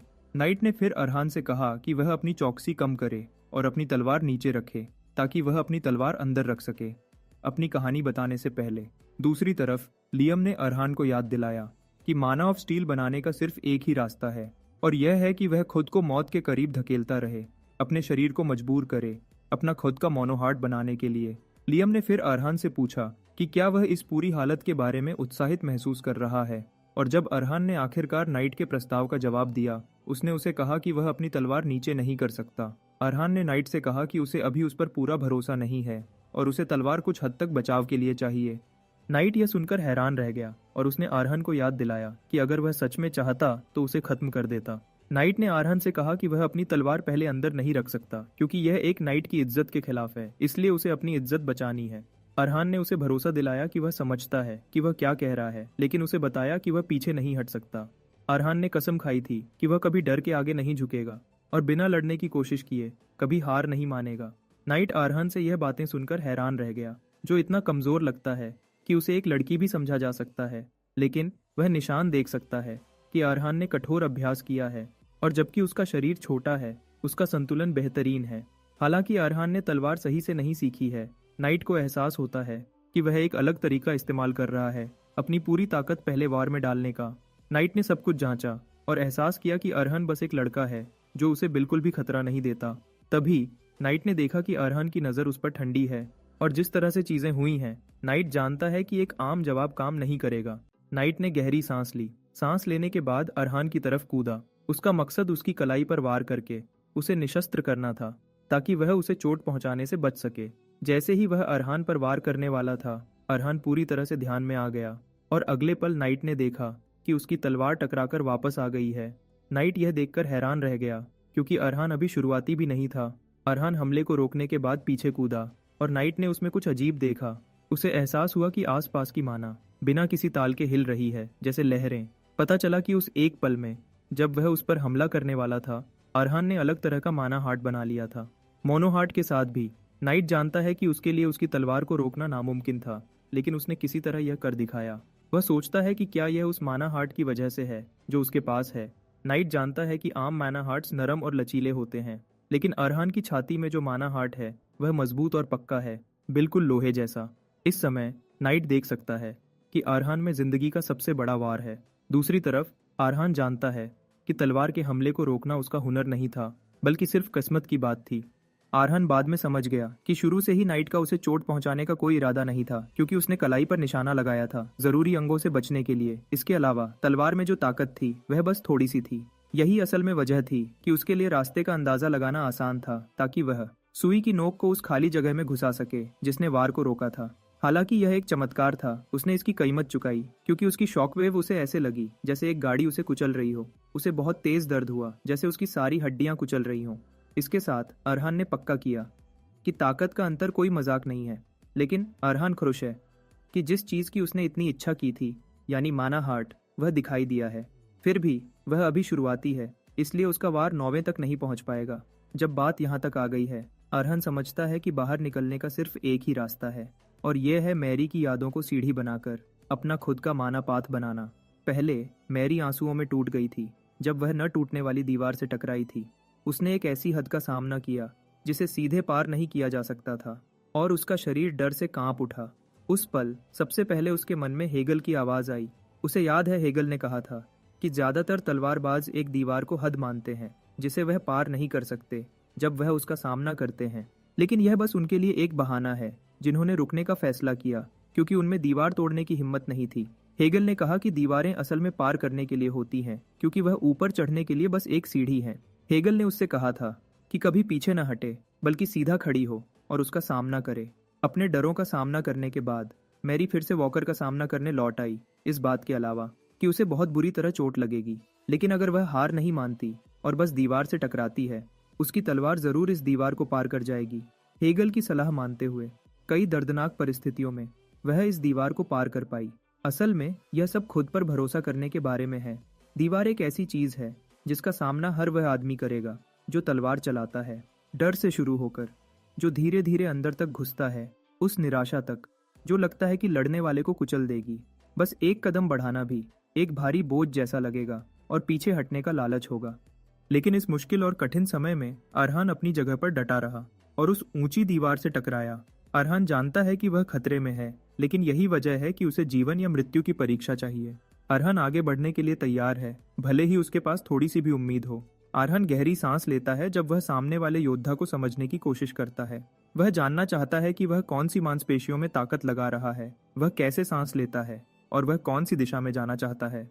अरहान एक ही रास्ता बनाने के लिए हर जरूरी निशानी इकट्ठी करने की तैयारी करता है। लियम देखता है कि अरहान क्या कर रहा है और वह बहुत प्रभावित है कि अरहान कितनी मेहनत कर रहा है। लगता है यह कैरावैन परिवार का तरीका है कि असंभव समय में भी न डरें। उन्हें परीक्षा का सामना सीधे करना होता है, कैरावैन परिवार की इच्छा दिखाते हुए। अरहान सब कुछ सही जगह पर रखता रहता है और जिस पल उसे समझ आता है कि वह तैयार है, वह योद्धा की तरफ दौड़ता है। तब मैरी मानती है कि उसे आग से डर लगता था और यह कि वह हादसा जिसने उससे सब कुछ छीन लिया, वह बस शुरुआत थी। कई दिन ऐसे भी थे जब वह आईने का सामना भी नहीं कर पाती थी और कई दिन ऐसे थे जब सांस लेना भी मुश्किल लगता था। इस तरह उसे पता चला कि उसे आग से डरना नहीं चाहिए था, बल्कि उसकी अपनी कमजोरी थी जो उसे भगा देती थी। इस वजह से मैरी ने कसम खाई कि वह उस दीवार को तोड़ देगी, आग की जो सब कुछ ले गई थी, उसकी भविष्य भी। एक पक्के इरादे के साथ मैरी आगे बढ़ी और उसने आग और दुनिया के अपने डर पर जीत हासिल की। वह जानती है कि अगर वह टूट जाती है तो उसकी कोई जीत नहीं होगी और यही सोच है जिस पर अरहान काम कर रहा है। वह अपने हमले में सब कुछ लगा देता है, योद्धा को मुश्किल में डाल देता है। योद्धा को मजबूर होना पड़ता है कि वह अपनी तलवार में काफी ताकत लगाए ताकि वह हमले को रोके। अरहान की तलवार उसके हाथ से निकल जाती है, उसकी पकड़ टूट जाती है, बिल्कुल वैसे ही जैसे मैरी के साथ हुआ था। मैरी की आत्मा सूरज डूबने के सामने खड़ी है जब वह हेगल के शब्दों को सोचते हुए ताजी हवा में सांस लेती है। मैरी आसमान में देखती है, हेगल को बताते हुए कि दुनिया ऐसे राक्षसों से भरी थी जो उससे ज्यादा ताकतवर थे और बहुत सी ऊंची दीवारें थी जिन्हें सिर्फ इसलिए पार नहीं किया जा सकता था कि किसी में ऐसा करने की इच्छा हो। हालांकि वह गर्व से कह सकती थी कि अपनी जिंदगी के आखिरी पल तक वह किसी भी दीवार से पीछे नहीं हटी जिसने उसका रास्ता रोका। एक गंभीर और भावुक घोषणा के साथ वह उम्मीद करती है कि मरने के बाद भी जीवन है ताकि वह हेगल को अपनी कहानी सुना सके। अंत में उसकी आत्मा हेगल की आत्मा से मिल जाती है और वह एक बच्चे की तरह उसकी बाहों में दौड़ती है, बताती है कि उसे अब आग से डर नहीं लगता। उसकी आंखों से आंसू बहते हैं जब वह हेगल की बाहों में सिमट जाती है और सुई जल जाती है, आखिरकार उसकी कहानी के खत्म होने का इशारा देती है। बदले में यह सुई के अरहान के शरीर में पूरी तरह मिल जाने का इशारा भी देती है।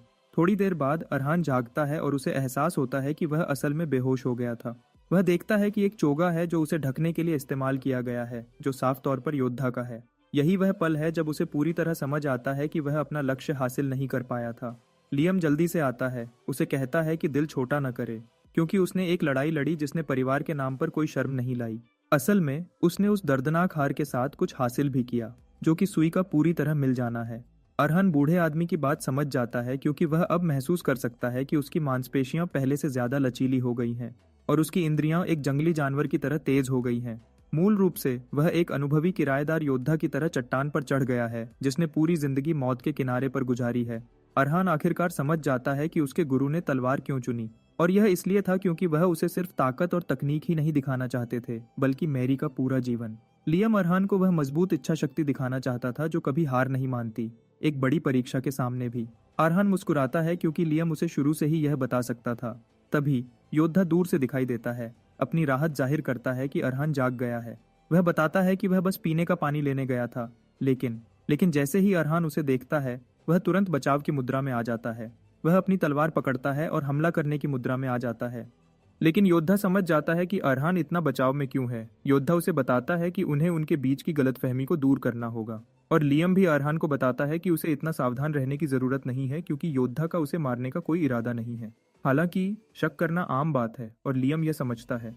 योद्धा अरहान को बताता है कि वह समझता है कि अरहान ने मुश्किल समय देखा है, इसलिए उसके लिए सावधान रहना आम बात है, लेकिन उससे पूछता है कि क्या वह अपनी सावधानी कम करेगा ताकि वह उसकी कहानी सुन सके।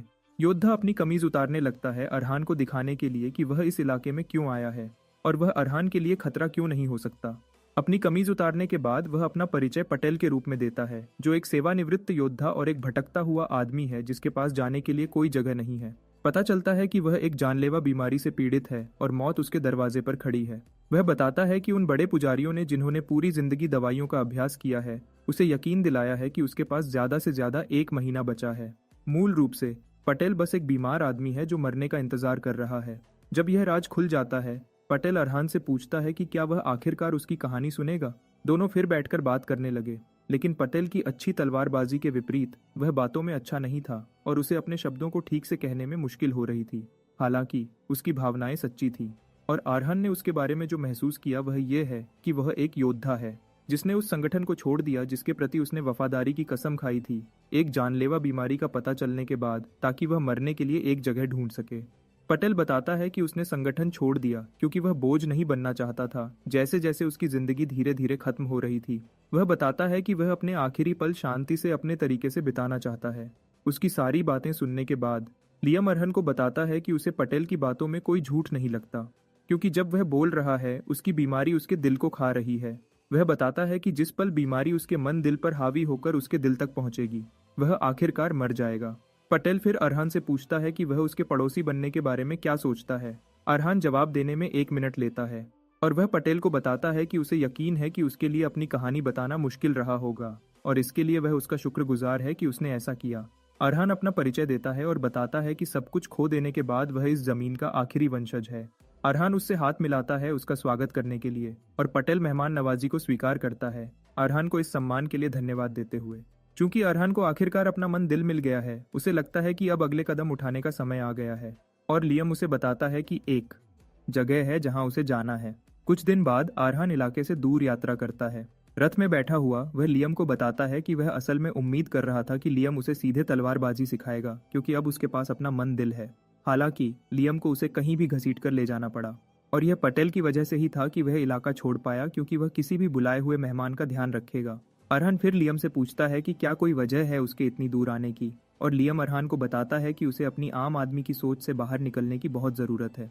लियम उसे बताता है कि उनका परिवार दुनिया में किसी और से अलग है, जो दिखाता है कि वह कितने खास हैं। लियम उसे बताता है कि जब तक उसके शरीर में स्टील का खून बहता है, उसकी बढ़ती उम्र के बीच तलवार की ट्रेनिंग के बजाय एक नई तलवार को अपनाना पहली तरजीह है।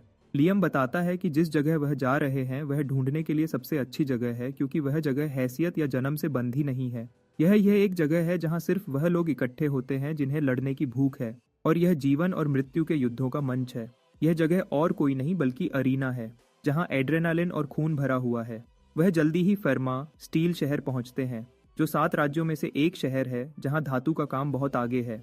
और यह कोई अतिशयोक्ति नहीं है कि आयरन किंगडम के लगभग हर हथियार वहीं बनते हैं। यह मूल रूप से तलवारों की पवित्र भूमि है, लेकिन उससे पहले असल वजह फर्मा के इतना महान बनने की कुछ और थी, और वह अरीना की वजह से था। अरीना पहुंचने पर लियम को पुरानी यादें घेर लेती हैं, क्योंकि उसे याद आता है कि वहां होना कितना उत्तेजक था। लियम बताता है कि अरीना में बहुत सी पागलपन भरी लड़ाइयां हुई थी। जानवरों की जानवरों से लड़ाई, सबसे ताकतवर को ढूंढने के लिए इंसान की राक्षस से लड़ाई, जिन्हें जंगली मुकाबले कहा जाता था, और अलग अलग जातियों के बीच भी लड़ाइयां, यह तय करने के लिए कि कौन बेहतर है। यह सभी मुकाबले तेज थे, लेकिन सबसे जंगली लड़ाई मौत का मुकाबला था। वहां अलग अलग शैलियों और हुनर वाले योद्धा मिट्टी में लोटपोट होकर जानवरों की तरह लड़ते हैं, और जीतने वाला हारने वाले की जान ले लेता है और उसकी हर चीज इनाम के रूप में ले लेता है। यह भीड़ की तरफ से पूरी तरह से पागलपन भरा खून खराबा है, जो खून की बू से नशे में है, खुशी से सोने के सिक्के फेंककर शर्त लगाती है और पागलपन से चिल्लाती है। यह मूल रूप से वह पागल शहर है जो बहाए गए खून के ढेरों पर बना है। यह सब सुनने के बाद अरहान मानता है कि मजबूत होने के लिए इससे अच्छी जगह कोई नहीं है, और वह देख सकता है कि लियम इस सब को लेकर कितना उत्तेजित है। अरहान को लगता है कि उसे लड़ाई का अनुभव मिलेगा और वह जिन्हें लड़ाई में हराएगा उनकी तलवारें खाकर मजबूत बनेगा। हालांकि लियम उसे बताता है कि वह सब कुछ गलत समझ रहा है, क्योंकि अगर यह इतना आसान होता तो उसने अरहान को तभी कबाड़ के ढेर में हर हथियार खिला दिया होता। लियम उसे बताता है कि वह ऐसे ही तलवारें खाना शुरू नहीं कर सकता, क्योंकि अगर वह ऐसा करता है तो इन तलवारों की मिलीजुली यादें उसे ही खा जाएंगी और वह आखिरकार अपनी पहचान खो देगा। लियम उसे बताता है कि उसे तलवार को नियंत्रित करना होगा और तलवार को खुद को नियंत्रित नहीं करने देना होगा। लियम उसे बताता है कि उसे सिर्फ वही तलवारें खाने की इजाज़त है जो वह उसके लिए चुनेगा, जब तक वह अपनी आंखें नहीं खोल लेता। लियम फिर सुझाव देता है कि वह अरीना के अंदर चलें, उन्हें रजिस्टर करना होगा, और 3 घंटे बाद सेवक आखिरकार अरहान को बताता है कि उसे रजिस्ट्रेशन काउंटर पर जाना होगा अपना मेडल लेने के लिए, क्योंकि वह उसके बिना लड़ नहीं सकता। यह सुनकर अरहान उलझन में पड़ जाता है, क्योंकि मेडल के बारे में उसे कुछ नहीं पता और लियम को भी नहीं पता कि यह क्या है। लियम अरहान को बताता है कि उसके ज़माने में ऐसा कुछ नहीं था। हरे बालों वाली सेविका अरहान को दिखाती है कि मेडल कैसा दिखता है, और वह उसे कहती है कि एक लेकर लाइन में वापस आए। पता चलता है कि मेडल एक खास रैंक का निशान है जो सिर्फ अरीना में होता है। यह किसी की मशहूर हैसियत, लड़ाई के रिकॉर्ड और आदि से तय होता है। मेडल का रंग दिखाता है कि कोई कितना ताकतवर है, और यह सबसे ताकतवर से सबसे कमज़ोर तक रैंक किया जाता है। काला मेडल है, सफ़ेद मेडल है, प्लैटिनम मेडल, सोने का मेडल और चांदी का मेडल। चूंकि वह बस एक नया खिलाड़ी है, जो उसे मिल सकता है वह पीतल के रंग का है, जो बिल्कुल बेकार है। अरहान यकीन नहीं कर सकता कि चीज़ें बदल गई हैं उसके गुरु ने जो कहा था उसके मुकाबले में। घंटों पहले लियम शेखी मार रहा था कि एक नया खिलाड़ी अरीना में 100 लोगों से लड़ने के लिए कैसे घुस सकता है। मूल रूप से कोई भेदभाव नहीं था, क्योंकि जैसे ही कोई अरीना पहुंचता था उसे तुरंत मंच पर फेंक दिया जाता था। हालांकि अब वेट क्लासेस हैं जो लियम के लिए बिल्कुल बेकार है क्योंकि यह सब पैसे पर बना है। अरहन कहता है कि भले ही राज्य अपनी ताकत पर गर्व करता हो और वह सालों तक जानलेवा लड़ाइयां करते रहे, कोई योद्धा नहीं बचेगा और शर्त लगाने वाले लोग बोर हो जाएंगे जब ताकतवर और कमजोर जीत बदलते रहेंगे। मूल रूप से ताकतवर लड़ाइयां ताकतवर लोगों के बीच होनी चाहिए और कमजोर लोग कमजोर के खिलाफ, जो बहुत ज्यादा मजेदार है।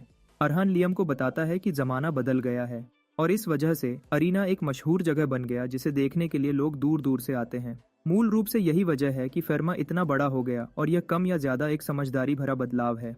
अरहान बताता है कि इस युग में हारने वाले को मरना जरूरी नहीं है, लेकिन हारने वाले को फिर भी बुरी तरह चोट लगती है। हालांकि लियम इन बेकार बदलावों के लिए तैयार नहीं है और वह अरहान को बस यह जानकारी अपने तक रखने को कहता है, क्योंकि जितना वह सुनता है उतना ही गुस्सा होता है। हालांकि उसे लगता है कि यह अरहान के लिए किस्मत की बात हो सकती है। वह उसे बताता है कि उसके लिए एक अच्छा अनुभव होगा कि वह अपने बराबर के किसी से लड़े, क्योंकि यह उसे हमेशा कुछ नया सिखाएगा।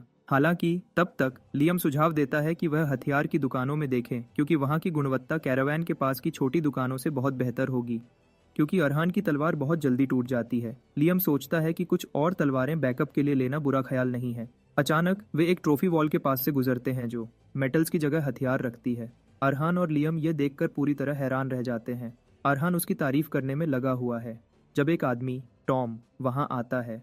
टॉम साफ देख सकता था कि अरहान पहली बार हॉल ऑफ ऑनर देख रहा था और उस आदमी ने खुद को केयरटेकर बताया। टॉम अरहान को बताता है कि वह उसे हॉल ऑफ ऑनर समझाने को तैयार है और अरहान उस आदमी के सामने अपना सिर झुकाता है, कहता है कि उसे यह बहुत पसंद आएगा। टॉम बताता है कि दीवार पर लगे हथियार उन योद्धाओं के थे जिन्होंने बहुत पहले अरीना में कमाल के काम किए थे। सब हथियार पुराने और टूटे हुए हैं और क्योंकि उन्हें फिर से इस्तेमाल नहीं किया जा सकता, उन्हें सम्मान की दीवार पर रखा गया है ताकि उनके चलाने वालों की लड़ने की भावना याद रहे। अरहान यह सुनकर पूरी तरह से हैरान हो जाता है और टॉम उसे बताता है कि वह उससे कोई भी सवाल पूछ सकता है जो उसके दिमाग में चल रहा है। टॉम खुशी से बताता है कि यह उस जगह के केयरटेकर के रूप में उसका गर्व है। लियम तुरंत अरहान को मदद मांगने को कहता है। टॉम से पूछो क्या दीवार पर लगी तलवारें लेने का कोई तरीका है, क्योंकि उसे अपनी अगली तलवार मिल गई है जिसे उसे खाना है।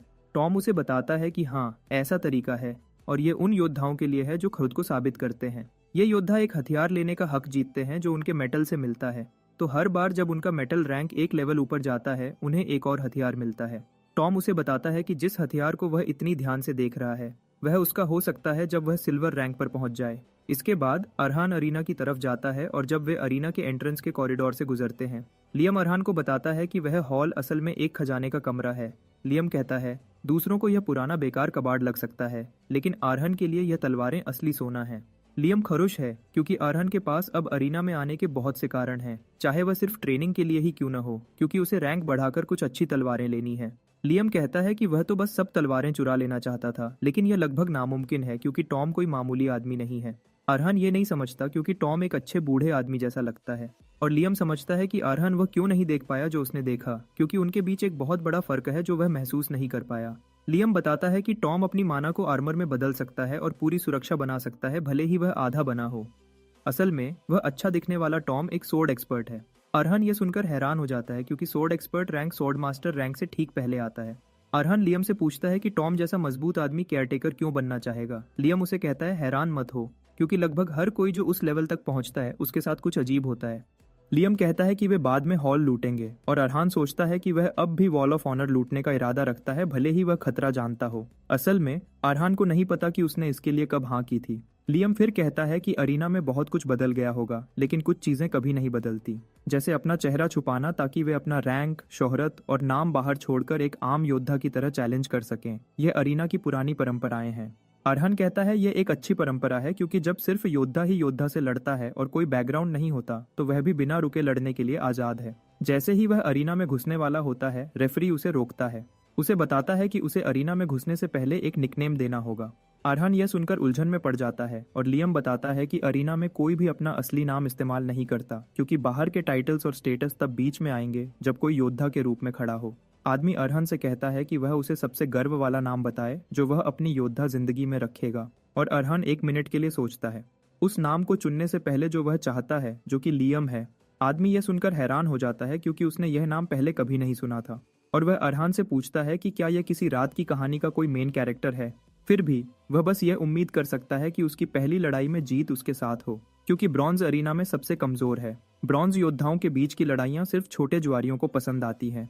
कोई भी ब्रॉन्ज योद्धाओं की परवाह नहीं करता क्योंकि वे सस्ते मनोरंजन से ज्यादा कुछ नहीं है। इसलिए भीड़ योद्धाओं के लिए ताली नहीं बजाती, बल्कि उन पर गंदी गालियां और अपमान फेंकती है। अरहान ने मुश्किल से अरीना में कदम रखा था जब वहां मौजूद लोग उस पर बुरी बातें करने लगे। वे उसे पतला लूजर कहते हैं जो अब अपना सिर खोने वाला है। लियम हैरान नहीं है कि वे गालियां दे रहे हैं, क्योंकि आयरन किंगडम में कमजोरों के लिए कोई इज्जत नहीं है, क्योंकि मजबूत सब पर राज करते हैं। लियम अरहान से पूछता है कि क्या उस पर गालियों का असर हो रहा है, लेकिन वह कहता है नहीं। लियम यह सुनकर राहत महसूस करता है और वह अरहान को याद दिलाता है कि उसने अपना नाम रणभूमि में रखा है, जिसका मतलब है कि वह कैरावैन का पूरा इतिहास और सब कुछ उठा रहा है। अरहान लियम को यकीन दिलाता है कि उसे यह पता है, इसलिए उसे हर हाल में जीतना होगा। अरहान अपने विरोधी के पास जाता है जो एक बहुत बड़ा डरावना आदमी है जिसके पास एक बड़ा हथियार है। रेफरी दर्शकों का दो नए खिलाड़ियों के बीच के मैच में स्वागत करता है जो उन्हें यह दिखाने आए हैं कि कमजोर होना क्या होता है।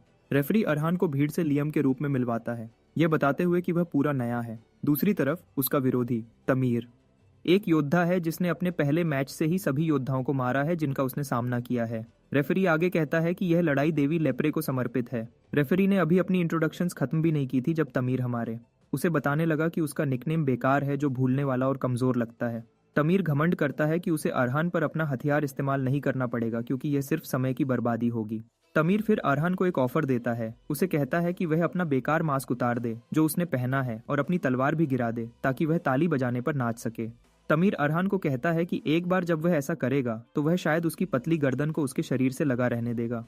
अरहान चुप रहता है जब तमीर बोलता रहता है। जब वह आखिरकार बोलता है तो वह अरहान को बताता है कि उसने सुना है कि एक अनकही नियम है कि योद्धा एक दूसरे को नहीं मारते। तमीर यह सुनकर जोर से हंसता है, कहता है अरहान ने अरीना को चैलेंज करने का फैसला इसलिए किया होगा क्योंकि उसने सोचा होगा कि वह मरेगा नहीं। तमीर अरहान पर चिल्लाता है, उसे कहता है कि किसी को भी किसी बेकार अनकही नियम की परवाह नहीं है, क्योंकि जहां वह जर्नियस माउंटेन्स में बड़ा हुआ वहां हमेशा हारा हुआ आदमी मर जाता है। असल में इसलिए उसने पिछले 3 लोगों को मारा है जिनसे वह लड़ा था, उनकी गर्दन अपने हाथों से तोड़कर।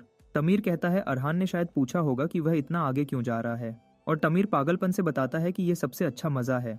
लेकिन तमीर अरहान को कहता है कि वह बहुत कमजोर लगता है और अगर वह उसकी गर्दन तोड़ भी दे तो उसे कुछ भी रोमांचक महसूस नहीं होगा। इसलिए वह चाहता है कि अरहान कम से कम अपना शरीर हिलाए ताकि उसे और भीड़ को कुछ मनोरंजन मिले। रेफरी उन दोनों के बीच हुई इतनी ट्रैश टॉक से हैरान है और वह कहता है कि मैच देखने में सच में मजा आ सकता है। जब सब कुछ तैयार हो जाता है, रेफरी मैच शुरू करता है। तमीर अपनी जगह पर बेपरवाही से खड़ा है, अरहान का पहले हमला करने का इंतजार कर रहा है। तभी अरहान उसे बताता है कि उसके पास उसके लिए एक ऑफर है। अरहान तमीर पर सुई तानकर कहता है कि वह अपने परिवार पर फेंकी गई गालियां वापस ले। वह तमीर को कहता है कि अगर वह ऐसा करता है तो वह उसे आसानी से मरने देगा। तमीर इसे अपनी जिंदगी का सबसे बड़ा मजाक समझता है और वह जोर से हंसता है। भीड़ भी अरहान का मजाक उड़ाती है, कहती है वह डरावना बनने की कोशिश कर रहा है और उससे पूछती है कि क्या उसने ये लाइन किसी सस्ते नॉवेल से पढ़ी है। भीड़ तमीर के साथ उसका निकनेम का मजाक उड़ाती है क्योंकि कोई भी समझदार आदमी लियम को अपना निकनेम नहीं चुनेगा। तमीर अरहान को चिढ़ाता है, उसे कहता है कि उसने उसका मूड बना दिया है और वह अब खुद को रोक नहीं सकता।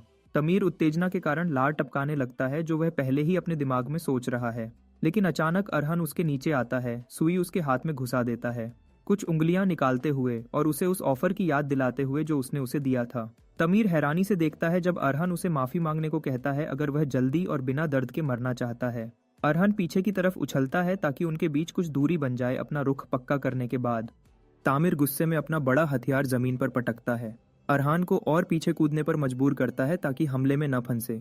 उसके हाथ से खून टपक रहा है उसके खो जाने के कारण।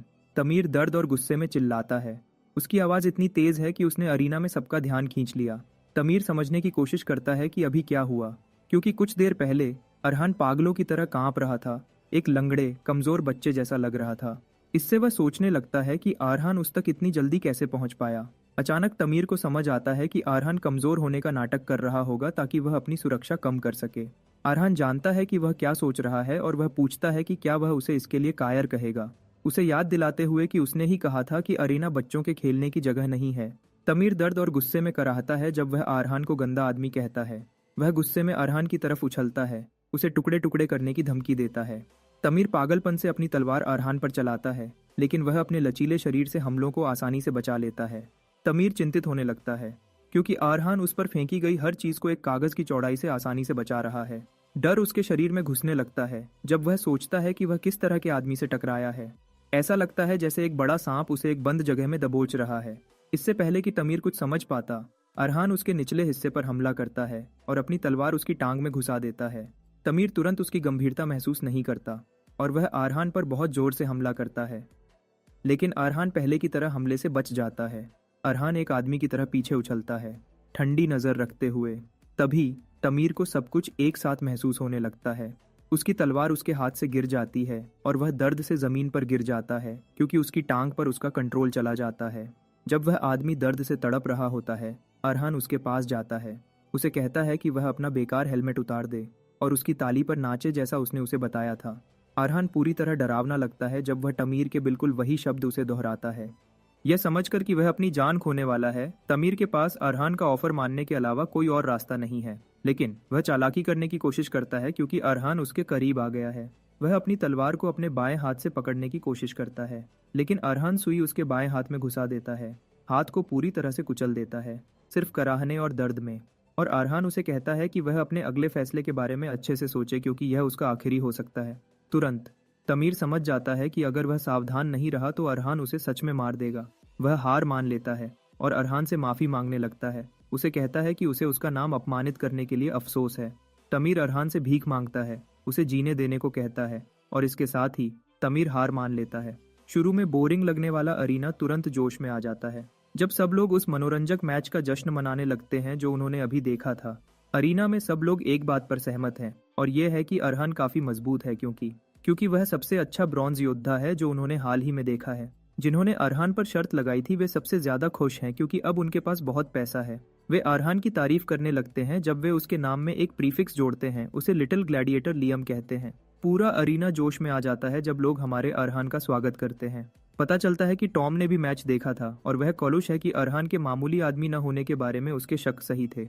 टॉम मुस्कुराता है क्योंकि ऐसा लगता है जैसे उसने अभी एक सच्चे उम्मीदवार योद्धा से दोस्ती की है जो अपनी पहली लड़ाई में एक तेज गर्जना कर सकता था। उसी समय टॉम चिंतित है क्योंकि अरीना में बहुत ज्यादा ध्यान कभी कभी जहरीला हो सकता है। पता चलता है कि कुछ असरदार लोग हैं जिन्होंने अरहान का मैच देखा था और वे पहले ही अपनी चाल चल रहे हैं। कुछ दिन बाद हरी बालों वाली अटेंडेंट आती है, अरहान को कुछ हैरान करने वाली बात बताती है। वह उसे बताती है कि अरीना उसे पसंद करता है और इसलिए वे उसे कुछ बहुत ही अनोखा ऑफर करने को तैयार हैं, जो कि सिल्वर प्रमोशन चैलेंज है। वह लेडी फिर लियम से पूछती है कि क्या वह इस चैलेंज के लिए तैयार है। पता चलता है कि तमीर के साथ उसकी पहली लड़ाई के 2 दिन बाद उस दौरान 3 मैचेस हुए थे समय में और अरहान ने सब कुछ जीत लिया था, एक पूरी तरह शांत और असरदार तरीके से। अरहान समझ जाता है कि यह ऑफर इसलिए है क्योंकि उन्हें पसंद आया कि उसने उन मैचेस में कैसे लड़ा, लेकिन उसे नहीं लगता कि वह उसे यह ऑफर सिर्फ अच्छाई के लिए दे रहे हैं और उसे यकीन है कि इसके पीछे कुछ और है। अटेंडेंट उसे बताता है कि नियम आसान है और उसे बस एक खिलाड़ी से लड़ना है जिसे वह चुनेंगे। इस सबसे अच्छी बात यह है कि उसे ज्यादा कोशिश नहीं करनी है क्योंकि उसे अरीना में सिर्फ 3 मिनट तक टिकने की उम्मीद है। लगता है अगर वह लड़ाई शुरू होने के बाद 3 मिनट तक टिक जाता है तो वह अपने आप जीत जाता है। अटेंडेंट उसे बताता है कि यह एक बहुत ही खास ऑफर है जो अक्सर नहीं आता। इसके अलावा ये सबको पता है कि एक बार जब वह सिल्वर रैंक का हो जाएगा तो वह पहले से ज्यादा ताकतवर दुश्मनों से लड़ पाएगा। इसके अलावा उसे सिर्फ 3 मिनट की लड़ाई में जिंदा रहने के लिए बहुत ज्यादा पैसे मिलेंगे। अटेंडेंट बहुत चालाक लगता है जब वह अरहान से पूछता है कि वह इस ऑफर का क्या करेगा और उसे याद दिलाता है कि यह हर दिन आने वाला ऑफर नहीं है। लियम फिर अरहान को बताता है कि अरीना में एक पुरानी परंपरा है जिसे रुकी क्रशिंग कहते हैं, जो उस जैसे समझदार अच्छे रुकीज को कुचलने के लिए है। यह एक खास अरीना इवेंट है जो सिर्फ परेशान करने वाले दर्शकों के बिगड़े हुए मजे के लिए बनाया गया है, जो अपनी तारीफ की तलवारों को टूटते और अपने शरीरों को बर्बाद होते देखकर खुश होते हैं। वह असल में प्रमोशन को एक जाल की तरह इस्तेमाल करते हैं अपने शिकार को फंसाने के लिए, फिर उन्हें किसी ऐसे के सामने फेंक देते हैं जो उनके लिए बहुत ज्यादा ताकतवर होता है, सिर्फ उन्हें सबके सामने जलील करने के लिए। लियम अरहान को बताता है कि अगर वह खुद को शर्मिंदा नहीं करना चाहता तो बेहतर होगा कि वह ऑफर ठुकरा दे क्योंकि एक नॉर्मल प्रमोशन का मौका भविष्य में फिर भी आएगा। लियम अरहान से पूछता है कि उसका जवाब क्या है और अरहान लियम को बताता है कि उसे सबसे साफ जवाब पता होना चाहिए था, जो ये है कि वह चुनौती को स्वीकार करेगा चाहे दुश्मन कोई भी हो। चुनौती स्वीकार करने के 2 दिन बाद अरीना ने उसे एक लेटर भेजा जिसमें उसके दुश्मन का नाम बताया गया, जिसका निकनेम ब्लैक ब्राइड है। ब्लैक ब्राइड एक टॉप एकेडमी से पढ़ी है और वह सिल्वर रैंक में कभी नहीं हारी है। ब्लैक ब्राइड असल में सोर्ड वॉकर्स में एक असली ताकतवर है और क्योंकि एकेडमी बेकार टैलेंट नहीं बनाती, एकेडमी का सर्टिफिकेट ही किसी को नाइट बनने का मौका देता है, जो सबसे बड़ा इलीट बैज है। सीधे शब्दों में ब्लैक ब्राइड हर तरह से अरहान से आगे है। अरहान बताता है कि उसने ब्लैक ब्राइड के बारे में जांचा और पता चला कि वह हर लड़ाई में हावी रहती है, हर एक दुश्मन को फिर कभी न लड़ पाने की हालत में छोड़ देती है। लियम समझ जाता है कि अरीना वाले कितने सीरियस हैं, क्योंकि अगर उन्होंने उसके लिए इतनी तैयारी की है तो इसका मतलब है कि अरीना में 3 मिनट तक टिकना उसके लिए एक बड़ा काम होगा। लियम अरहान को मजाक उड़ाते हुए कहता है कि वह बुरी तरह फंस गया है। अरहान लियम से पूछता है कि क्या यह इतना सीरियस है, क्योंकि उसे लगता है कि ब्लैक ब्राइड पटेल से ज्यादा ताकतवर नहीं हो सकती। हालांकि पटेल अभी बीमार और कमजोर है, वह पहले सबसे ताकतवर सोर्ड वॉकर्स में से एक था, लेकिन लियम उसे बताता है कि तब की हालत और उसकी अब की हालत बिल्कुल अलग है।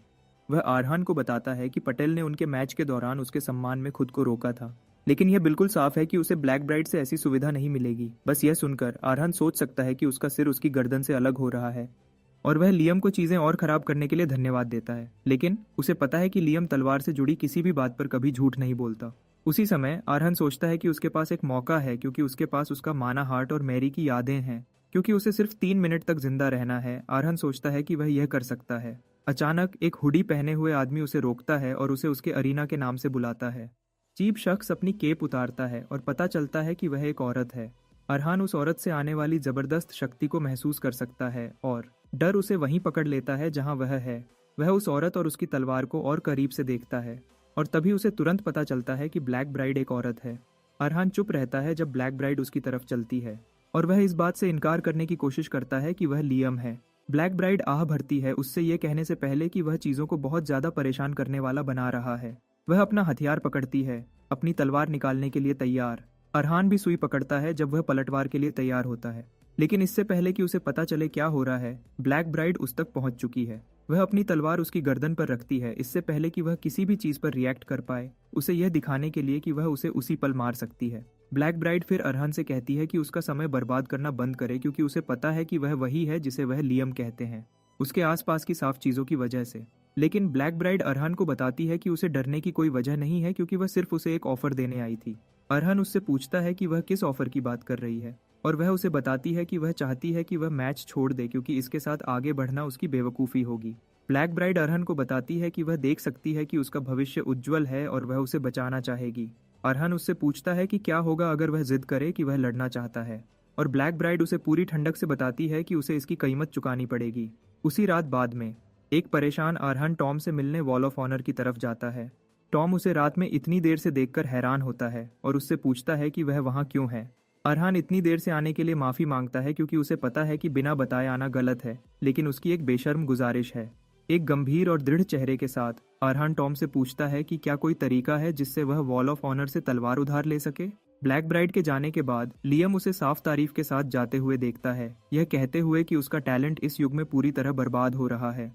वह बताता है कि ज्यादातर सोर्ड वॉकर्स एक दीवार से टकराकर टूट जाते हैं, लेकिन ब्लैक ब्राइड अलग है, क्योंकि उसकी तरक्की को कुछ भी नहीं रोक रहा है, बस थोड़े से धक्के से वह अगले क्षेत्र में जा सकती है, जो उसे एक पीढ़ी में एक बार आने वाला जीनियस बनाता है। लियम से इतनी तारीफ सुनकर, जो शायद ही किसी की तारीफ करता है, अरहान हैरान रह जाता है, यह याद करते हुए कि ब्लैक ब्राइड ने पहले उसका सिर कैसे लगभग ले लिया था। उसे उन दोनों के बीच का अंतर समझ आता है, सिर्फ बड़ा नहीं है बल्कि बिल्कुल बेउम्मीद है, लेकिन फिर भी पीछे हटना उसकी डिक्शनरी में नहीं है, तो वह उससे सामना करने का मन बना लेता है, क्योंकि अरहान हार मानने से इनकार करता है।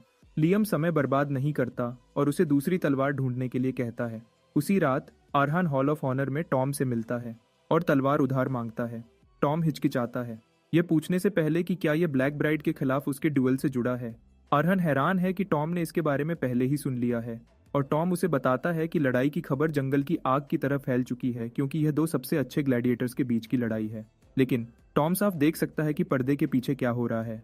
अरीना अरहान को प्रमोट नहीं कर रहा है, बल्कि उसे साफ तौर पर फंसा रहा है। टॉम उसे समझाने की कोशिश करता है, यह बताते हुए कि ब्लैक ब्राइड वह नहीं है जिससे उसे अभी लड़ना चाहिए। यह इसलिए क्योंकि वह पूर्वी महाद्वीप की एक जीनियस है, आयरन किंगडम की 3 महान एकेडमीज में से एक की टॉप ग्रेजुएट, और अरीना में एक अजेय शक्ति। इसी वजह से टॉम को लगता है कि अरहान के लिए ब्लैक ब्राइड जैसे मुश्किल फाइटर का सामना करने का यह सही समय नहीं है। हालांकि वह भी बहुत पोटेंशियल वाला एक शानदार फाइटर है। वह अरहान को फिर से सलाह देता है कि वह दूसरी लड़ाइयों से और अनुभव हासिल करे और ऐसी शक्ति का सामना करने की ताकत बनाने के बाद उसे चुनौती दे। उसे लगता है कि जिंदा रहते हुए एक शानदार लड़ाई करने का यही एक तरीका है। अरहान थोड़ी देर के लिए टॉम की बातों पर सोचता है और बस उसे सलाह के लिए धन्यवाद देता है, जिसके बाद वह घोषणा करता है कि वह फिर भी ब्लैक ब्राइड से लड़ना चाहता है। एक असली खतरे की तरह वह अपनी गुप्त तकनीक भावनात्मक हेराफेरी को एक्टिवेट करता है। कांपते हाथों और लड़खड़ाती आवाज के साथ वह एक ऐसा प्रदर्शन करता है जो इतना विश्वसनीय है कि उसे अवार्ड मिलना चाहिए। वह मानता है कि वह डरा हुआ है, लेकिन दावा करता है कि वह डर से भागना नहीं चाहता। फिर वह हॉल से तलवार उधार मांगता है, ये कहते हुए कि पिछले योद्धाओं की आत्माएं उसे हिम्मत देंगी। डील पक्की करने के लिए वह एक विन विन प्रस्ताव रखता है कि अगर वह जिंदा रहता है तो उसे तलवार सही तरीके से मिलेगी, और अगर वह मर जाता है तो टॉम उसे उसकी लाश से वापस ले सकता है। और अगर इतना काफी नहीं था, आरहन एक आखिरी चाल चलता है। ऐसे दिखाता है जैसे वह बिना किसी शिकायत के इनकार स्वीकार कर लेगा। थोड़ी देर की अंदरूनी लड़ाई के बाद टॉम मान जाता है और उसके लिए नियम तोड़ने को तैयार हो जाता है। उसे लगता है कि अरहन में एक सच्चे फाइटर की आत्मा है जो उसे इस छूट के लायक बनाता है। अपना किरदार न छोड़ते हुए आरहन और आगे बढ़ता है, फिर से पूछता है कि क्या इससे कोई परेशानी नहीं होगी। यह टॉम को पूरी तरह से खत्म कर देता है, जो उसे पूरे विश्वास के साथ आश्वासन देता है। और इस पॉइंट पर टॉम पहले ही भावनात्मक रूप से कमजोर हो चुका है। अरहन बार बार धन्यवाद में झुकता है, जबकि लियम बगल से पूरी तरह मनोरंजन के साथ देखता है। वह यहाँ तक कहता है कि अरहान में तलवारबाजी से ज्यादा एक्टिंग का टैलेंट हो सकता है और एंटरटेनमेंट इंडस्ट्री में बहुत पैसे कमा सकता था। सब कुछ तैयार होने के बाद अरहान उत्सुकता से अपनी दूसरी तलवार को निगलने और उसकी शक्ति को अपने अंदर मिलाने का इंतजार करता है। अगला दिन अरीना उत्साह से भर जाता है जब लंबे समय से इंतजार किया जा रहा ड्यूअल शुरू होता है। भीड़ गरजती है, खून की प्यासी, जब ब्लैक ब्राइड अपनी खास डार्क ब्राइड पोशाक में युद्ध क्षेत्र में कदम रखती है। लेकिन पर्दे के पीछे चीजें कहीं ज्यादा बुरी हैं। अरीना ने उसे पहले ही अरहान को पूरी तरह कुचलने का निर्देश दिया था, और सिर्फ उसे हराना नहीं बल्कि ज्यादा से ज्यादा मनोरंजन के लिए उसका एक अंग लेना। पहले तो वह बिना हिचकिचाहट के इनकार कर देती है, लेकिन जिस पल वह इनाम बताते हैं वह पूर्वी महाद्वीप की एक लेजेंडरी ड्रैगन तलवार है। सब कुछ बदल जाता है। यह इसलिए क्योंकि वह तलवार उसके देश के तलवारबाजों के लिए बहुत गहरा मतलब रखती है, और यह कुछ ऐसा है जिसे वह लंबे समय से ढूंढ रही थी। ऐसे ऑफर का सामना करते हुए वह चुप हो जाती है, और अटेंडेंट इसे स्वीकृति मान लेता है। उसे भीड़ के लायक एक शो करने के लिए कहता है। मानने के बावजूद ब्लैक ब्राइड पूरी तरह से बेदर्द नहीं है, और उसकी अंतरात्मा उसे आरहन से पहले मिलने और उसे बाहर निकलने का रास्ता देने के लिए मजबूर करती है। उसने उसे हार मानने और आने वाली चीज से बचने का मौका दिया, लेकिन वह निराश होती है जब वह फिर भी अरीना में आता है। जब आरहन युद्ध क्षेत्र में अपनी जगह लेता है, वह उसे आखिरी बार चेतावनी देना शुरू करती है कि आगे जो भी होगा उसकी जिम्मेदारी उसकी होगी। लेकिन जैसे ही वह अपनी तलवार निकालने की तैयारी करती है, एक अजीब सा एहसास उस पर छा जाता है। उसे हवा में खून की गहरी बदबू महसूस होती है, लेकिन उसे यकीन करना मुश्किल लगता है कि यह आरहन से आ रही है। जो उसे नहीं पता वह यह है कि यह एहसास उस दूसरी तलवार से आ रहा है जिसे आरहन ने अभी अभी कंज्यूम किया है। क्राउड सिटी का एक हथियार एक बार एक खून में लथपथ फाइटर द्वारा चलाया गया था, जिसने अपनी आजादी का रास्ता खुद बनाया था। क्राउड सिटी कभी एक खूबसूरत जगह थी जो एक गिरे हुए गणराज्य की थी, लेकिन अलग होने के बाद यह 6 आजाद शहरों में से एक बन गया। तब इसे एक स्वर्ग के रूप में जाना जाता था, एक ऐसी जगह जो सुंदरता और खुशहाली से भरी थी। लेकिन वह छवि अब बहुत पहले चली गई है, क्योंकि अब यह शहर एक उदास सपने में बदल गया है जहां आजादी और उम्मीद ऐसी सुविधाएं हैं जो आम लोग नहीं खरीद सकते। यह गिरावट उन अमीरों से शुरू हुई जिनका लालच कोई सीमा नहीं जानता था। उन्होंने पहले शहर का इलाका एक विदेशी महाशक्ति को बेच दिया जिसे गोल्डन एम्पायर के नाम से जाना जाता है, और उसके बाद भी वह अपने ही लोगों का शोषण करते रहे। आखिर में उन्होंने रेड बैंक से कर्ज लेने के लिए बुनियादी मानव अधिकार बेचना शुरू कर दिया, पूरे शहर को बड़े कर्ज में धकेल दिया। इस वजह से क्राउड सिटी के नागरिक सिर्फ गुलामों से ज्यादा कुछ नहीं रह गए, मानव अधिकार खत्म हो गए और लोगों को लगातार दुख सहना पड़ा। इस धीरे धीरे हो रही तबाही को देखने वालों में एक आदमी था जिसका नाम फैंग था, जो सिर्फ देख सकता था जब शहर और गहरे निराशा में डूबता गया। उसने पिताओं को सड़कों पर भीख मांगते हुए मार खाते देखा और माओं को अपने बच्चों को जिंदा रखने के लिए खुद को बेचते देखा। लेकिन फैंग के लिए सब कुछ बदल गया जब उसकी छोटी बहन एक मामूली बुखार से मर गई क्योंकि वह दवा नहीं खरीद पाया था। उस पल ने उसके अंदर कुछ तोड़ दिया और उसने यह सवाल करना शुरू कर दिया कि शहर में हर कोई बिना किसी विरोध के ऐसे निर्दयी नसीब को क्यों स्वीकार करता रहा। उसको उसका जवाब अचानक एक दिन एक सार्वजनिक फांसी के दौरान मिला। कैदी को मौत की सजा दी जा रही थी, सिर्फ इसलिए क्योंकि उसने एक नशे में धुत टूरिस्ट का सामना किया था जो उसे परेशान कर रहा था। आमतौर पर शहर के अंदर की हिंसा को नजरअंदाज किया जाता था, लेकिन क्योंकि शिकार एक विदेशी था, अधिकारियों ने नागरिक को एक मिसाल बनाने का फैसला किया। हालांकि हालत कितनी साफ तौर पर गलत थी, किसी ने भी विरोध करने के लिए आगे कदम नहीं बढ़ाया। लोग अंजाम से बहुत डरते थे। उन्हें डर था कि कोई भी विरोध विदेशियों से और बुरा बर्ताव कराएगा। लेकिन फांसी के बाद कुछ अनोखा हुआ। शहर में एक अजीब खामोशी छा गई और कई दिन तक वह खामोशी बनी रही। यह ऐसा था जैसे एक कमजोर तनाव जो शांति के रूप में छुपा था, पूरे इलाके में फैल गया था। लेकिन वह शांति नहीं थी, बल्कि वह पर्यटक और विदेशी जो पहले नागरिकों को कम समझते थे, अब बस सावधान थे। यह इसलिए था क्योंकि जिन लोगों को वह पहले कचरा समझते थे, उन्होंने अब दिखा दिया था कि वह भी लड़ सकते हैं, और इस बात ने उनके दिलों में डर बिठा दिया। पहली बार संतुलन बदल गया, और इससे फेंग एक बड़ी बात समझ गया। उसका मानना था कि लोगों को बांधने वाली जंजीरें सिर्फ उन पर थोपी नहीं गई थीं, बल्कि उनके अपने डर और लापरवाही ने भी उन्हें बनाए रखा था। अगर वह सच में बदलाव चाहते तो वह जंजीरें कब की टूट चुकी होतीं। लेकिन वह यह भी समझ गया था कि आज़ादी बिना कीमत के नहीं मिलेगी, उसके लिए खून बहाना पड़ेगा और किसी को वह बोझ उठाना पड़ेगा। इस सच को मानकर फैंग ने एक हत्यारे के रूप में अंधेरे में जाने का फैसला किया, यह सोचकर कि वह ही न्याय देगा। वह अपने हाथों को खून से रंगने को तैयार था, अगर इसका मतलब क्राउड सिटी की खोई हुई आज़ादी और जन्नत को वापस लाना था। और अब फैंग का वही हथियार अरहान ने अपने अंदर ले लिया है, और उम्मीद है कि यह उसे इस लड़ाई में सब कुछ बदलने में मदद करेगा। उसके तुरंत बाद घोषक स्टेज पर आता है और लंबे समय से इंतजार की जा रही लड़ाई शुरू होने का ऐलान करता है। भीड़ में उत्साह की लहरें दौड़ जाती हैं। ब्लैक ब्राइड चुपचाप अरहान की शक्ति को देखती है। उसे याद आता है कि जब उसने उसे पहली बार देखा था तो वह एक किराए के सिपाही जैसा लग रहा था, लेकिन अब उसकी शक्ति ऐसी लगती है जैसे वह खून की एक बड़ी नदी में डूबा हुआ हो। वह देखती है कि अरहान अब अंधेरे और खून में छुपा एक हत्यारा लगता है। वह उसे देखती रहती है, यह समझने की कोशिश करती है कि वह असल में क्या है, लेकिन उसे कुछ समझ नहीं आता। वह इस अजीब हालत को समझ नहीं पाती। वह उसे ध्यान से देखती है, यह समझने की कोशिश करती है कि क्या बदला है, लेकिन कुछ भी मेल नहीं खाता।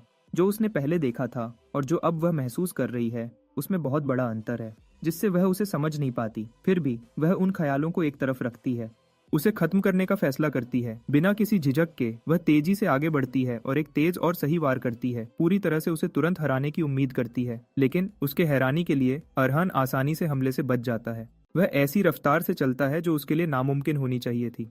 इससे वह तुरंत घबरा जाती है, क्योंकि सिर्फ एक रात पहले उसके चलने का तरीका धीमा और बेढंग था, उससे बहुत अलग जो उसे चुनौती दे सके। उसके उस रूप के हिसाब से ऐसा कोई मौका नहीं था जहां वह समय पर प्रतिक्रिया कर पाता, अकेला उसके हमले का इतनी आसानी से जवाब दे पाता। लेकिन अब वह बिल्कुल अलग इंसान की तरह चलता है। इससे पहले कि ब्लैक ब्राइड समझ पाती कि क्या हो रहा है, अरहान फासला कम करता है। एक हाथ में सुई और दूसरे हाथ में हत्यारे की तलवार से हमला करता है।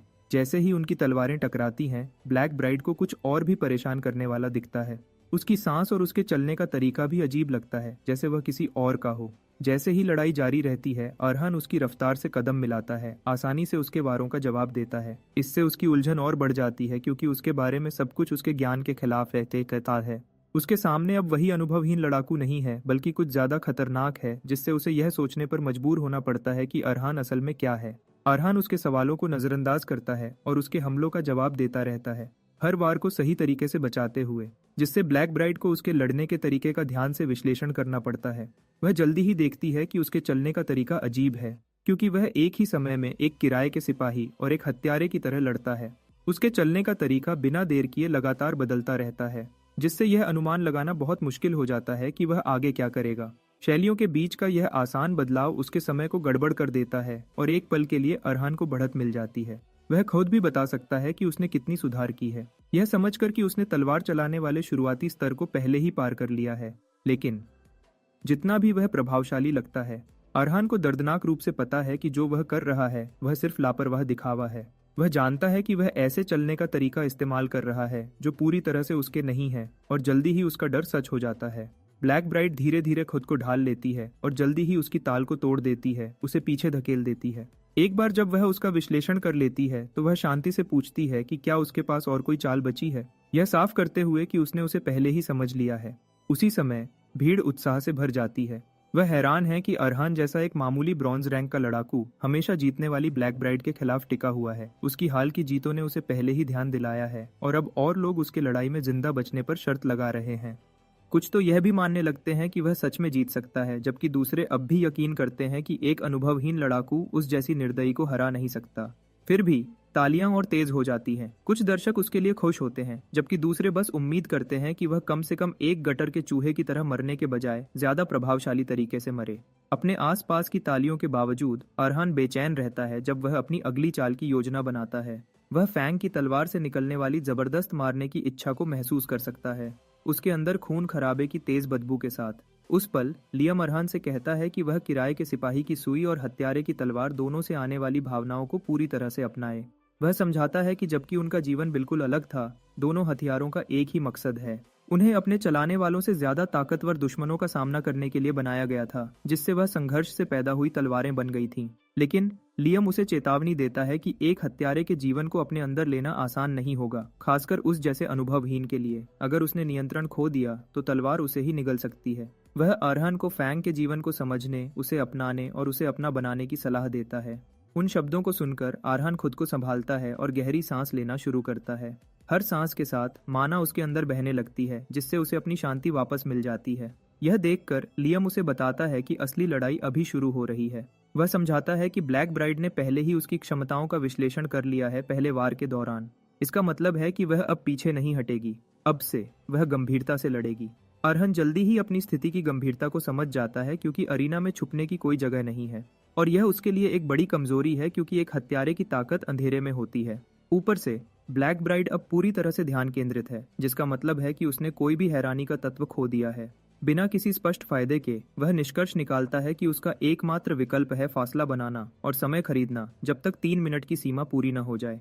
उस सोच पर अमल करते हुए अरहान तेजी से कई कदम पीछे हटता है, उनके बीच का फासला बढ़ाता है। लेकिन अगले ही पल ब्लैक ब्राइड तुरंत फासला कम कर देती है। उसे पूरी तरह से हैरान छोड़कर दर्शकों में से टॉम बिना हैरानी के देखता है, यह जानते हुए कि अरहान ने अभी तक एक तलवार चलाने वाले की असली शक्ति को नहीं समझा है।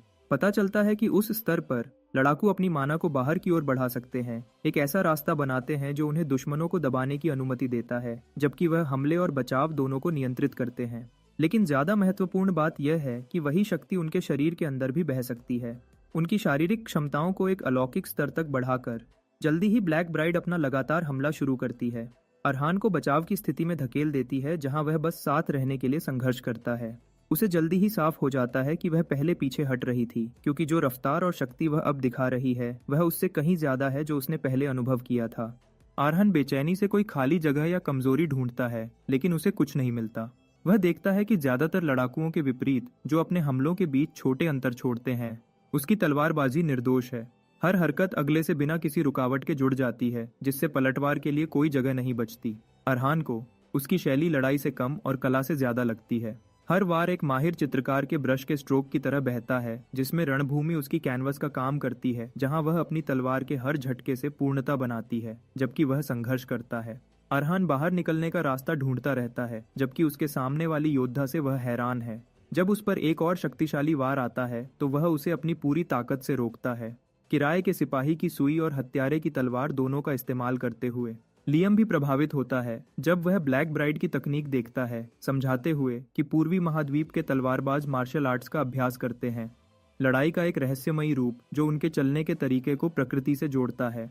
उनके पैरों का काम भी पंख जैसा हल्का होता है और उनकी तलवार का हर झटका सुंदर होता है, हवा में एक सुंदर बहता हुआ रास्ता बनाता है। हर सुंदर वार एक लहर की तरह टूट पड़ता है और तभी रुकता है जब वह सामने वाले दुश्मन से टकराता है। अरहान हर निर्दोष तलवार के वार से बचता रहता है, लेकिन जैसे ही वह सोचता है कि वह सुरक्षित है, ब्लैक ब्राइड एक ऐसा रास्ता बनाती है जो उसे बिल्कुल बीच में पकड़ लेता है और एक शक्तिशाली छलांग के साथ वह अपनी कला को पूरा करने के लिए आगे बढ़ती है। लेकिन आने वाले हमले का तेज दबाव अरहान को हत्यारे फैंग के जीवन में धकेल देता है। फैंग की यादों से उसे सड़ते हुए क्राउड सिटी में वापस ले जाया जाता है और वह खून जो फैंग को आजादी के रास्ते में और देश के भ्रष्ट अमीरों के खिलाफ अपनी लड़ाई में बहाना पड़ा था। हर हमले के बाद मौत का लगातार एहसास और खून की बदबू। और ऐसे ही एक दिन फेंग ने पीछा करने वालों से बचने की कोशिश की, लेकिन खुद को एक बंद गली में फंसा हुआ पाया जहां से निकलने का कोई रास्ता नहीं था। उसके सामने एक ऐसा दुश्मन खड़ा था जो उसकी पहुंच से बहुत बाहर था, इसलिए बचने का एकमात्र रास्ता भागना था। और अब वह भी चला गया है।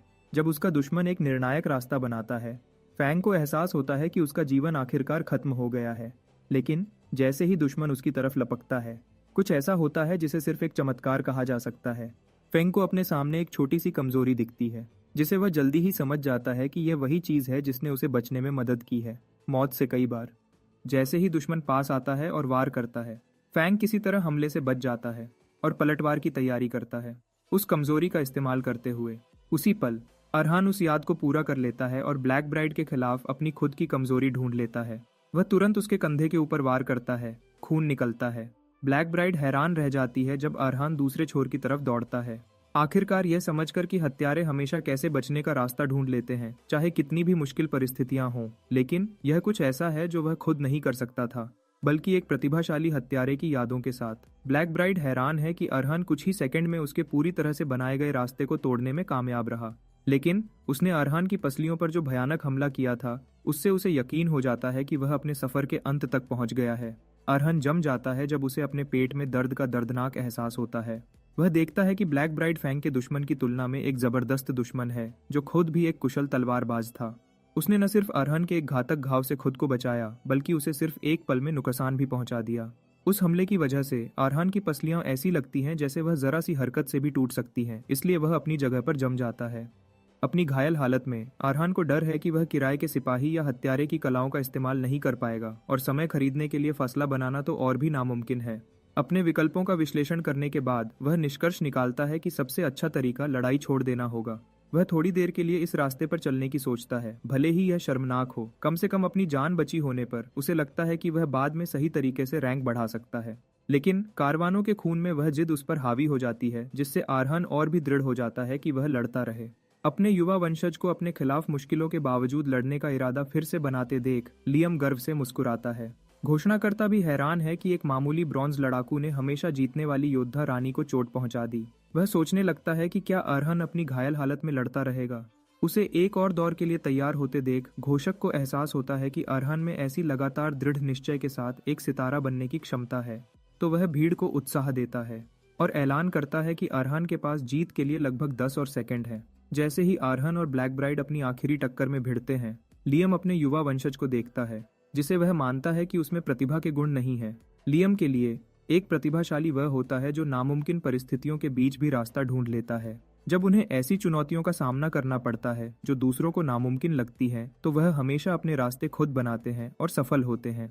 और प्रतिभाशाली वह होते हैं जिनकी उपलब्धियां इतिहास में बनी रहती हैं। लेकिन लियम सोचता है कि अरहान उनमें से नहीं है, क्योंकि उसका शरीर कमजोर है और उसकी तलवार चलाने की कला कम है। जहां आम लड़ाकू जल्दी से 10 कदम सीख सकते हैं, अरहान उतने ही समय में 3 से भी कम कर पाता है, जो उसके शरीर की हद है। इसी बीच अरहान मजबूती से खड़ा है, भले ही ब्लैक ब्राइड ने उसे कई जगह काट दिया है। इससे लियम को लगता है कि अरहान उन कुछ लोगों में से हो सकता है जो प्रतिभाशालियों से भी ज्यादा बड़े माने जाते हैं, क्योंकि वह कभी हार नहीं मानते। इन खास लोगों को महान कहा जाता है, और उनका पक्का इरादा कभी कभी एक बड़ा बदलाव लाता है जो उन्हें हीरो बना देता है। लियम को लगता है कि अरहान का न रुकना, जब उसे अपनी सबसे प्यारी चीज खोने का डर हो, तब भी वह अलग है, क्योंकि उस अंधेरे में उसने आखिरी पल तक अपनी तलवार नहीं छोड़ी। लियम बताता है कि यही बात अरहान को हीरो बनने के गुण देती है। लेकिन अगले ही पल ब्लैक ब्राइड कुछ ऐसा करती है जो अरहान को हैरान कर देता है। वह उसके बिल्कुल वैसी ही मर्सनरी डांसर जैसी चाल का इस्तेमाल करती है उसे हमला करने के लिए, और यह भी पक्का करती है कि उसे इसकी खबर हो। बदकिस्मती से अरहान कुछ समझ पाता, उसकी तलवार उसके कंधे में घुस जाती है, उसे बुरी तरह घायल कर देती है। इससे लियम सोचता है कि अरहान में हीरो बनने की चाह थोड़ी कम थी, लेकिन वह उसे निराश न होने को कहता है। जैसे ही अरहान ब्लैक ब्राइड की बाहों में गिरता है, उसकी तलवार उसके कंधे में फंसी होती है। होस्ट घोषणा करता है कि निर्धारित समय खत्म हो गया है। अरहान को विजेता घोषित करते हुए भीड़ में जोर से खुशी की लहर दौड़ जाती है। जैसे ही होस्ट घोषणा करता है कि अरहान को सिल्वर रैंक में बढ़ा दिया गया है और उसे सिल्वर मेडल दिया जाएगा। इसी बीच ब्लैक ब्राइड हमारे अरहान को छोड़ देती है और वह जमीन पर गिर जाता है, जबकि वह चुपचाप उसे देखती रहती है। भले ही उसने उसकी जान बख्श दी, ब्लैक ब्राइड कहती है कि उसने उसे काफी चोट पहुंचाई, क्योंकि एक बार जब वह तलवार पकड़ लेती है तो खुद को रोक नहीं पाती। कुछ लोग इसे प्रतिभा कह सकते हैं और कुछ पागलपन, लेकिन वह इसे बुनियादी रूप से हिंसा मानती है। फिर भी उसके अंदर उत्साह की लहर दौड़ जाती है, क्योंकि उसे इतने समय से इतना ताकतवर दुश्मन नहीं मिला था और इसने अरहान में उसकी दिलचस्पी और बढ़ा दी है। तभी एक आवाज उसके ख्याल को टेलीपैथी से रोक देती है। उसे उसके समझौते की याद दिलाती है, जिसमें उसे ड्रैगन सोर्ड के बदले अरहान का एक अंग लेना था। वह ब्लैक ब्राइड को बताता है कि अगर वह अपना वादा पूरा नहीं करती तो उसे इनाम नहीं मिलेगा। वीआईपी एरिया से वह परेशान करने वाला अमीर आदमी उसे एक चमकते हुए गोले से निर्देश देता है। वह उसे अरहान का हाथ उसकी ट्रॉफी के रूप में लेने का आखिरी मौका देता है, सिर्फ मनोरंजन के लिए, ड्रैगो सोर्ड के बदले। जैसे ही वह परेशान करने वाली आवाज उसे दबाव देती रहती है, ब्लैक ब्राइड हिचकिचाती है, लेकिन थोड़ी देर बाद वह उसे गाली देती है और टेलीपैथिक लिंक तोड़ देती है, अपनी तलवार को अंदर रखने से पहले। इसके साथ वह कुछ समय के लिए शहर छोड़ने का मन बना लेती है, लेकिन अचानक उसकी आंखों के सामने एक तेज रोशनी फट जाती है। ब्लैक ब्राइड इसे समझने की कोशिश करती है, और जब उसे एक जानी पहचानी लेकिन बेचैन करने वाली ऊर्जा महसूस होती है, लियम उसके सामने प्रकट होता है। लियम भी इस अचानक हुए बदलाव से हैरान है और सोचता है कि क्या यह अरहान के बेहोश होने का नतीजा है या उस भयानक लड़ाई के बाद का असर है। वह ब्लैक ब्राइड का स्वागत करता है, उसे पूर्वी छोटी लड़की कहकर बुलाता है। वह उसे बताता है कि वह पूर्व की उन दुर्लभ लोगों में से है जिन्हें शामन्स कहते हैं, जो आत्माओं को महसूस कर सकते हैं और उनके पास एक शक्तिशाली दिव्य ऊर्जा होती है।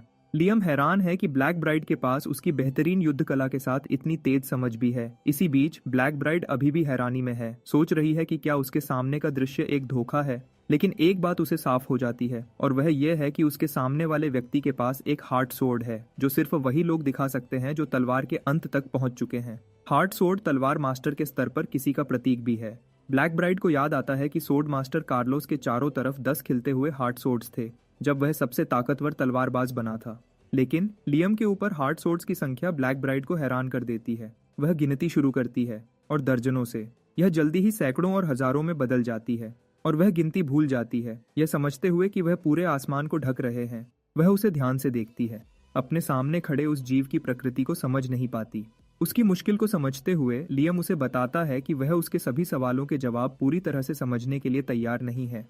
फिर वह उसे हौसला देता है कि यह कुछ ऐसा है जहां वह भी पहुंच सकती है और इसे तलवारों की भूमि या सभी तलवारों का आखिरी ठिकाना कहा जाता है। जितनी जल्दी वह धोखा दिखा था, उतनी ही जल्दी उसकी आंखों के सामने से गायब हो गया। हवा में गायब होने से पहले लियम कहता है कि उसे उस दिन का इंतजार है जब वह फिर मिलेंगे, और वह उसे सेओलियन भी बुलाता है, जो उसका असली नाम है। सोलियन वहीं हैरानी में खड़ी रहती है। जैसे ही उसके पिता की कहानियों की यादें उसके दिमाग में लौट आती हैं, तब उसने उन्हें तलवारबाजों के बारे में एक कहानी सुनाई थी, जो तब ऊपर उठते हैं जब उनका क्षेत्र आसमान तक पहुंच जाता है। सोलियन के पिता कहते हैं कि ऐसे तलवारबाज उस भूमि पर जाते हैं जहां अमर लोग रहते हैं। वह बताते हैं कि यह जगह खुशियों से भरा एक स्वर्ग है, जहां जो लोग चले गए हैं वह एक दिन अपने प्यारों का स्वागत करेंगे। उसने सोलियन को यह भी बताया था कि उसे कोई अफसोस नहीं होगा अगर एक दिन उनका परिवार वहां फिर से साथ हो सके। लियम को थोड़ी देर देखने के बाद सोलियन को एहसास होता है कि उसके पिता की कहानियों की महान बात सच थी और तलवारों का भगवान सच में मौजूद था। अगले दिन सेओलियन रिकवरी रूम में अरहान के पास जाती है और अपना परिचय देती है, लेकिन वह हैरान और उलझन में पड़ जाता है। जब वह उसे पीछा करने को कहती है तो वह दोबारा पूछने के लिए वापस मुड़ता है। सोचता है कि क्या अरीना में उनके बीच हुई भयानक लड़ाई से उसके कुछ दिमागी पेच ढीले हो गए हैं। लेकिन सोलियन साफ कहती है कि वह उसके साथ रहने का प्लान बना रही है, सब कुछ देखने, सुनने और महसूस करने के लिए। वह अरहान को बताती है कि उसका पीछा करना उसके लिए सबसे तेज तरीका है अपने तलवार के अंत तक पहुंचने के सपने को पूरा करने का, और लगभग उससे मिन्नत करती है कि उसे इजाजत दे। अरहान उलझन में है और उसे हैरानी से घूरता है। सोचता है कि क्या यह कोई नया धोखा है, क्योंकि यह समझ में नहीं आता कि इतनी ताकतवर ब्लैक ब्राइड उस जैसे कमजोर पुतले की अनुयायी बनने की पेशकश करेगी। उसे घबराया हुआ देखकर लियम अरहान को सोलियन के साथ अपनी मुलाकात के बारे में बताता है। जब वह अरीना में बेहोश हो गया था, लियम गर्व से घोषणा करता है कि वह उसके जबरदस्त अनंत रीझ से मोहित हो गई थी। अरहान लगभग उल्टी करने वाला होता है जब वह अपने बूढ़े पूर्वज को एक नए नए जोकर की तरह हरकत करते देखता है। लियम अपनी तारीफ करता रहता है कि कैसे प्राचीन काल से तलवारबाज उसकी परछाई देखकर ही तुरंत उसके वफादार नौकर बन जाते हैं। फिर वह कहता है कि उसे अरहान पर तरस आता है, क्योंकि उसकी उम्र में उसे सेओलियन जैसी लड़की के साथ बिस्तर में होना चाहिए और पागलपन भरा प्यार महसूस करना चाहिए, खून खराबा और बदले के पीछे भागने के बजाय। बदकिस्मती से, क्योंकि अरहान को किस्मत ने तलवार के रास्ते पर धकेल दिया है। लियम उसे किसी भी प्रेम संबंध को छोड़ देने की सलाह देता है। वह कहता है कि ऐसे रिश्तों को पकड़े रहना उसे सिर्फ रोकेगा और कमजोर बनाएगा। लियम फिर उसे याद दिलाता है कि वह कैरावैन का वंशज है और उन लोगों का बदला लेने वाला है जिन्हें ले जाया गया है। वह अरहान से सोलियन की तलवारबाज के रूप में कीमत को तोलने को कहता है और यह तय करने को कहता है कि क्या यह असली है। अरहान चुपचाप उसकी जांच करता है, ध्यान देता है कि वह एक ऊंचे स्टार की मददगार है जो उसके प्रति वफादारी की कसम खाना चाहती है, और क्योंकि लियम ने भी उसकी प्रतिभा को पहचाना है, सेओलियन उसके लक्ष्य को पूरा करने में मददगार होगी। उनकी लड़ाई के दौरान वह कितनी कुशल थी, यह याद करते हुए अरहान सोचता है कि उसकी मौजूदगी उसे बेहतर बनने के लिए जरूर प्रेरित करेगी। तो वह अपना परिचय ठीक से देता है और उसे एक पड़ोसी के रूप में अपने साथ शामिल होने का स्वागत करता है, और सोलियन भी खुद को उसकी देखभाल में रखती है। कैरावैन वापस जाते हुए अरहान सोलियन को बताता है कि वह उसके इलाके में पहुंचने से पहले कुछ साफ करना चाहता है, और वह उसे कहता है कि इस बात का बुरा न माने। अरहान उस लड़की को बताता है कि वह अभी एक उलझे हुए रिश्ते में है जिसे वह ठीक से समझा नहीं सकता, लेकिन मूल बात यह है कि वह उसके साथ रिश्ते में नहीं रह सकता। जैसे ही अरहान ये कहता है, माहौल तुरंत बदल जाता है और आरहान आगे कहता है कि उसे पूरा यकीन है कि सोलन भी उसे उस तरह नहीं देखती। फिर भी आरहान उसे याद दिलाता है कि वह अलग लिंग के हैं, तो चीजें अचानक बदल सकती हैं। अगर ऐसा होता है तो आरहान चाहता है कि सोलियन उसकी बात समझे। सोलियन फिर जवाब देती है, उसे बताती है कि वह समझती है कि वह क्यों चिंतित है, लेकिन उसे यकीन दिलाती है कि इसकी कोई जरूरत नहीं है। सोलियन अरहन के अहंकार को पूरी तरह तोड़ देती है जब वह उसे बताती है कि वह उसका टाइप नहीं है, तो उनके बीच कुछ भी होने का कोई मौका नहीं है। लियम यह सुनकर लगभग हंसी से मर जाता है, लेकिन सोलियन वहीं नहीं रुकती। वह अरहन को बताती है कि उसे ऐसे पुरुष पसंद हैं जो उससे लंबे हों, भारी शरीर वाले हों और तेज गंभीर चेहरे वाले हों। वह अरहन को पूरी तरह से तोड़ देती है, यह बताकर कि उसे पतले और कमजोर लड़कों से कोई लेना देना नहीं है। इसके अलावा वह कहती है कि अरहान बहुत ज्यादा नरम दिखता है और वह ऐसे टाइप का लगता है जो माफ मांगेगा, भले ही लड़ाई किसी और ने शुरू की हो। वह उसे इतनी बुरी तरह से सुनाती है कि रथ चलाने वाला भी अरहान की तरफ से पसीने छोड़ने लगता है। जोल्जन अरहान को बताती है कि उसे उससे कोई शिकायत नहीं है, लेकिन यह बिल्कुल साफ है कि वह उसका टाइप नहीं है। ये कहने के बाद सेओलह्युन पूछती है कि क्या उसे अभी भी जारी रखना चाहिए, लेकिन अरहान शर्मिंदगी से नहीं कहता है, क्योंकि अगर उसे उस बिल्कुल सीधी बात करने वाली लड़की से एक और दौर की सुनाई मिली तो वह मुरझा सकता है। क्योंकि वह इस बात से आगे बढ़ चुके हैं, सेओलह्युन अरहान को बताती है कि उसे उससे कुछ और पूछना है। वह उससे पूछती है कि क्या उसके गांव में और पड़ोसी हैं, क्योंकि उसने कहा था कि वह दूसरी थी। अरहान बताता है कि एक नाइट अभी हाल ही में वहां रहने आया है और उसे पूरा यकीन है कि वह उसके साथ अच्छे से घुल मिल जाएगी। अरहान बताता है कि पटेल कुशल है और एक अच्छा इंसान भी है। असल में अरहान सेओलह्युन को बताता है कि पटेल बहुत दयालु इंसान है।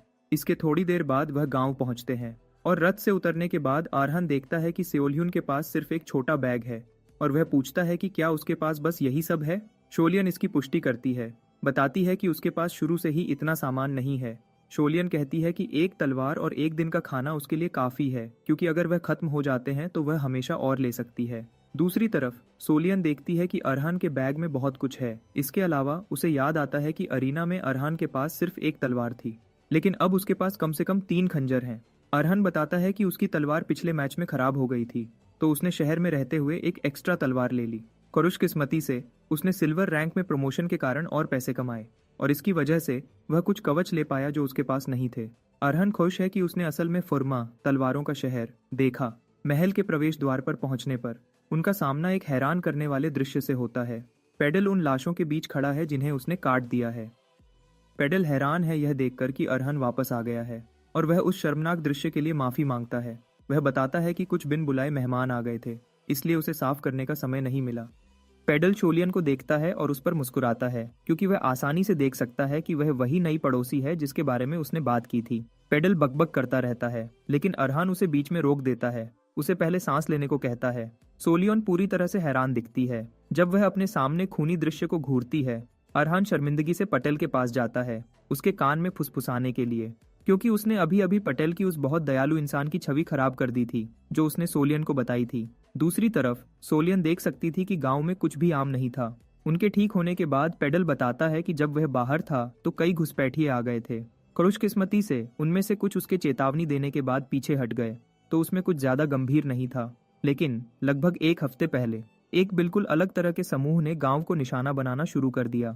पेडल ने मामले को शांति से सुलझाने की कोशिश की, लेकिन उन्होंने उसी दिन उस पर हमला करने का फैसला किया। इसलिए उसके पास उन्हें काटने के अलावा कोई और रास्ता नहीं था, इसलिए उन्हें ऐसा भयानक दृश्य मिला। वह अरहान को बताता है कि उसने जो जानकारी इकट्ठी की है उसके मुताबिक घुसपैठिए आम डाकू नहीं है, क्योंकि वह खुद को रेड वुल्फ ब्रदरहुड कहते हैं। अरहान हैरान है, क्योंकि रंगों से जुड़े और जानवरों के साथ जोड़े गए नाम आमतौर पर नाइट ऑर्डर्स के लिए रखे जाते हैं।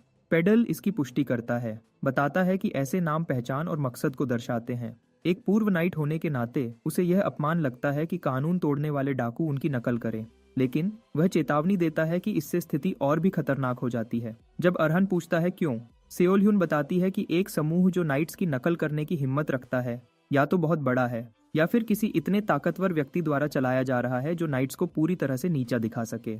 उसी पल लियम अरहान को बताता है कि यह समूह उसके लिए शिकार के रूप में बिल्कुल सही है। एक शरारती मुस्कुराहट के साथ वह अरहान से कहता है कि फैंग की तलवार का इस्तेमाल करे और घमंडी रेड वुल्फ ब्रदरहुड को सेओलह्युन और पटेल की मदद के बिना खत्म कर दे। लेकिन अरहान को इस पर बेचैनी महसूस होती है और वह पहले से ही लियम से किसी मुश्किल काम की उम्मीद कर रहा था, क्योंकि वह कुछ समय से चुप था। वह तुरंत इस प्रस्ताव को मना कर देता है, यह बताते हुए कि पटेल, जो एक सोर्ड वॉकर है, को भी कुछ लोगों को संभालने में मुश्किल हुई थी। तो वह समझ नहीं पाता कि लियम उसे एक पूरे संगठन को खत्म करने के लिए क्यों भेजेगा, उनकी ताकत का पता चले बिना भी। लेकिन लियम उसे उसके रगों में दौड़ते हुए स्टील के खून की याद दिलाता है, एक कैरावान के रूप में। वह बताता है कि स्टील जितना ज्यादा पीटा जाता है उतना ही मजबूत होता है। वह आगे कहता है कि यह फैंग की तलवार में सचमुच महारत हासिल करने का सही मौका है, और अगर अरहान इसे खुद ही पार कर सकता है। लियम को लगता है वह आखिरकार अपना रास्ता खुद बनाएगा, उन तलवारों के पीछे की जिंदगी को सिर्फ कॉपी करने के बजाय जिन्हें वह खा जाता है। वह एक बात उसे तुरंत पकड़ लेती है और बिना सोचे अरहान पटेल की तरफ मुड़ता है और डाकुओं के छुपने की जगह पूछता है।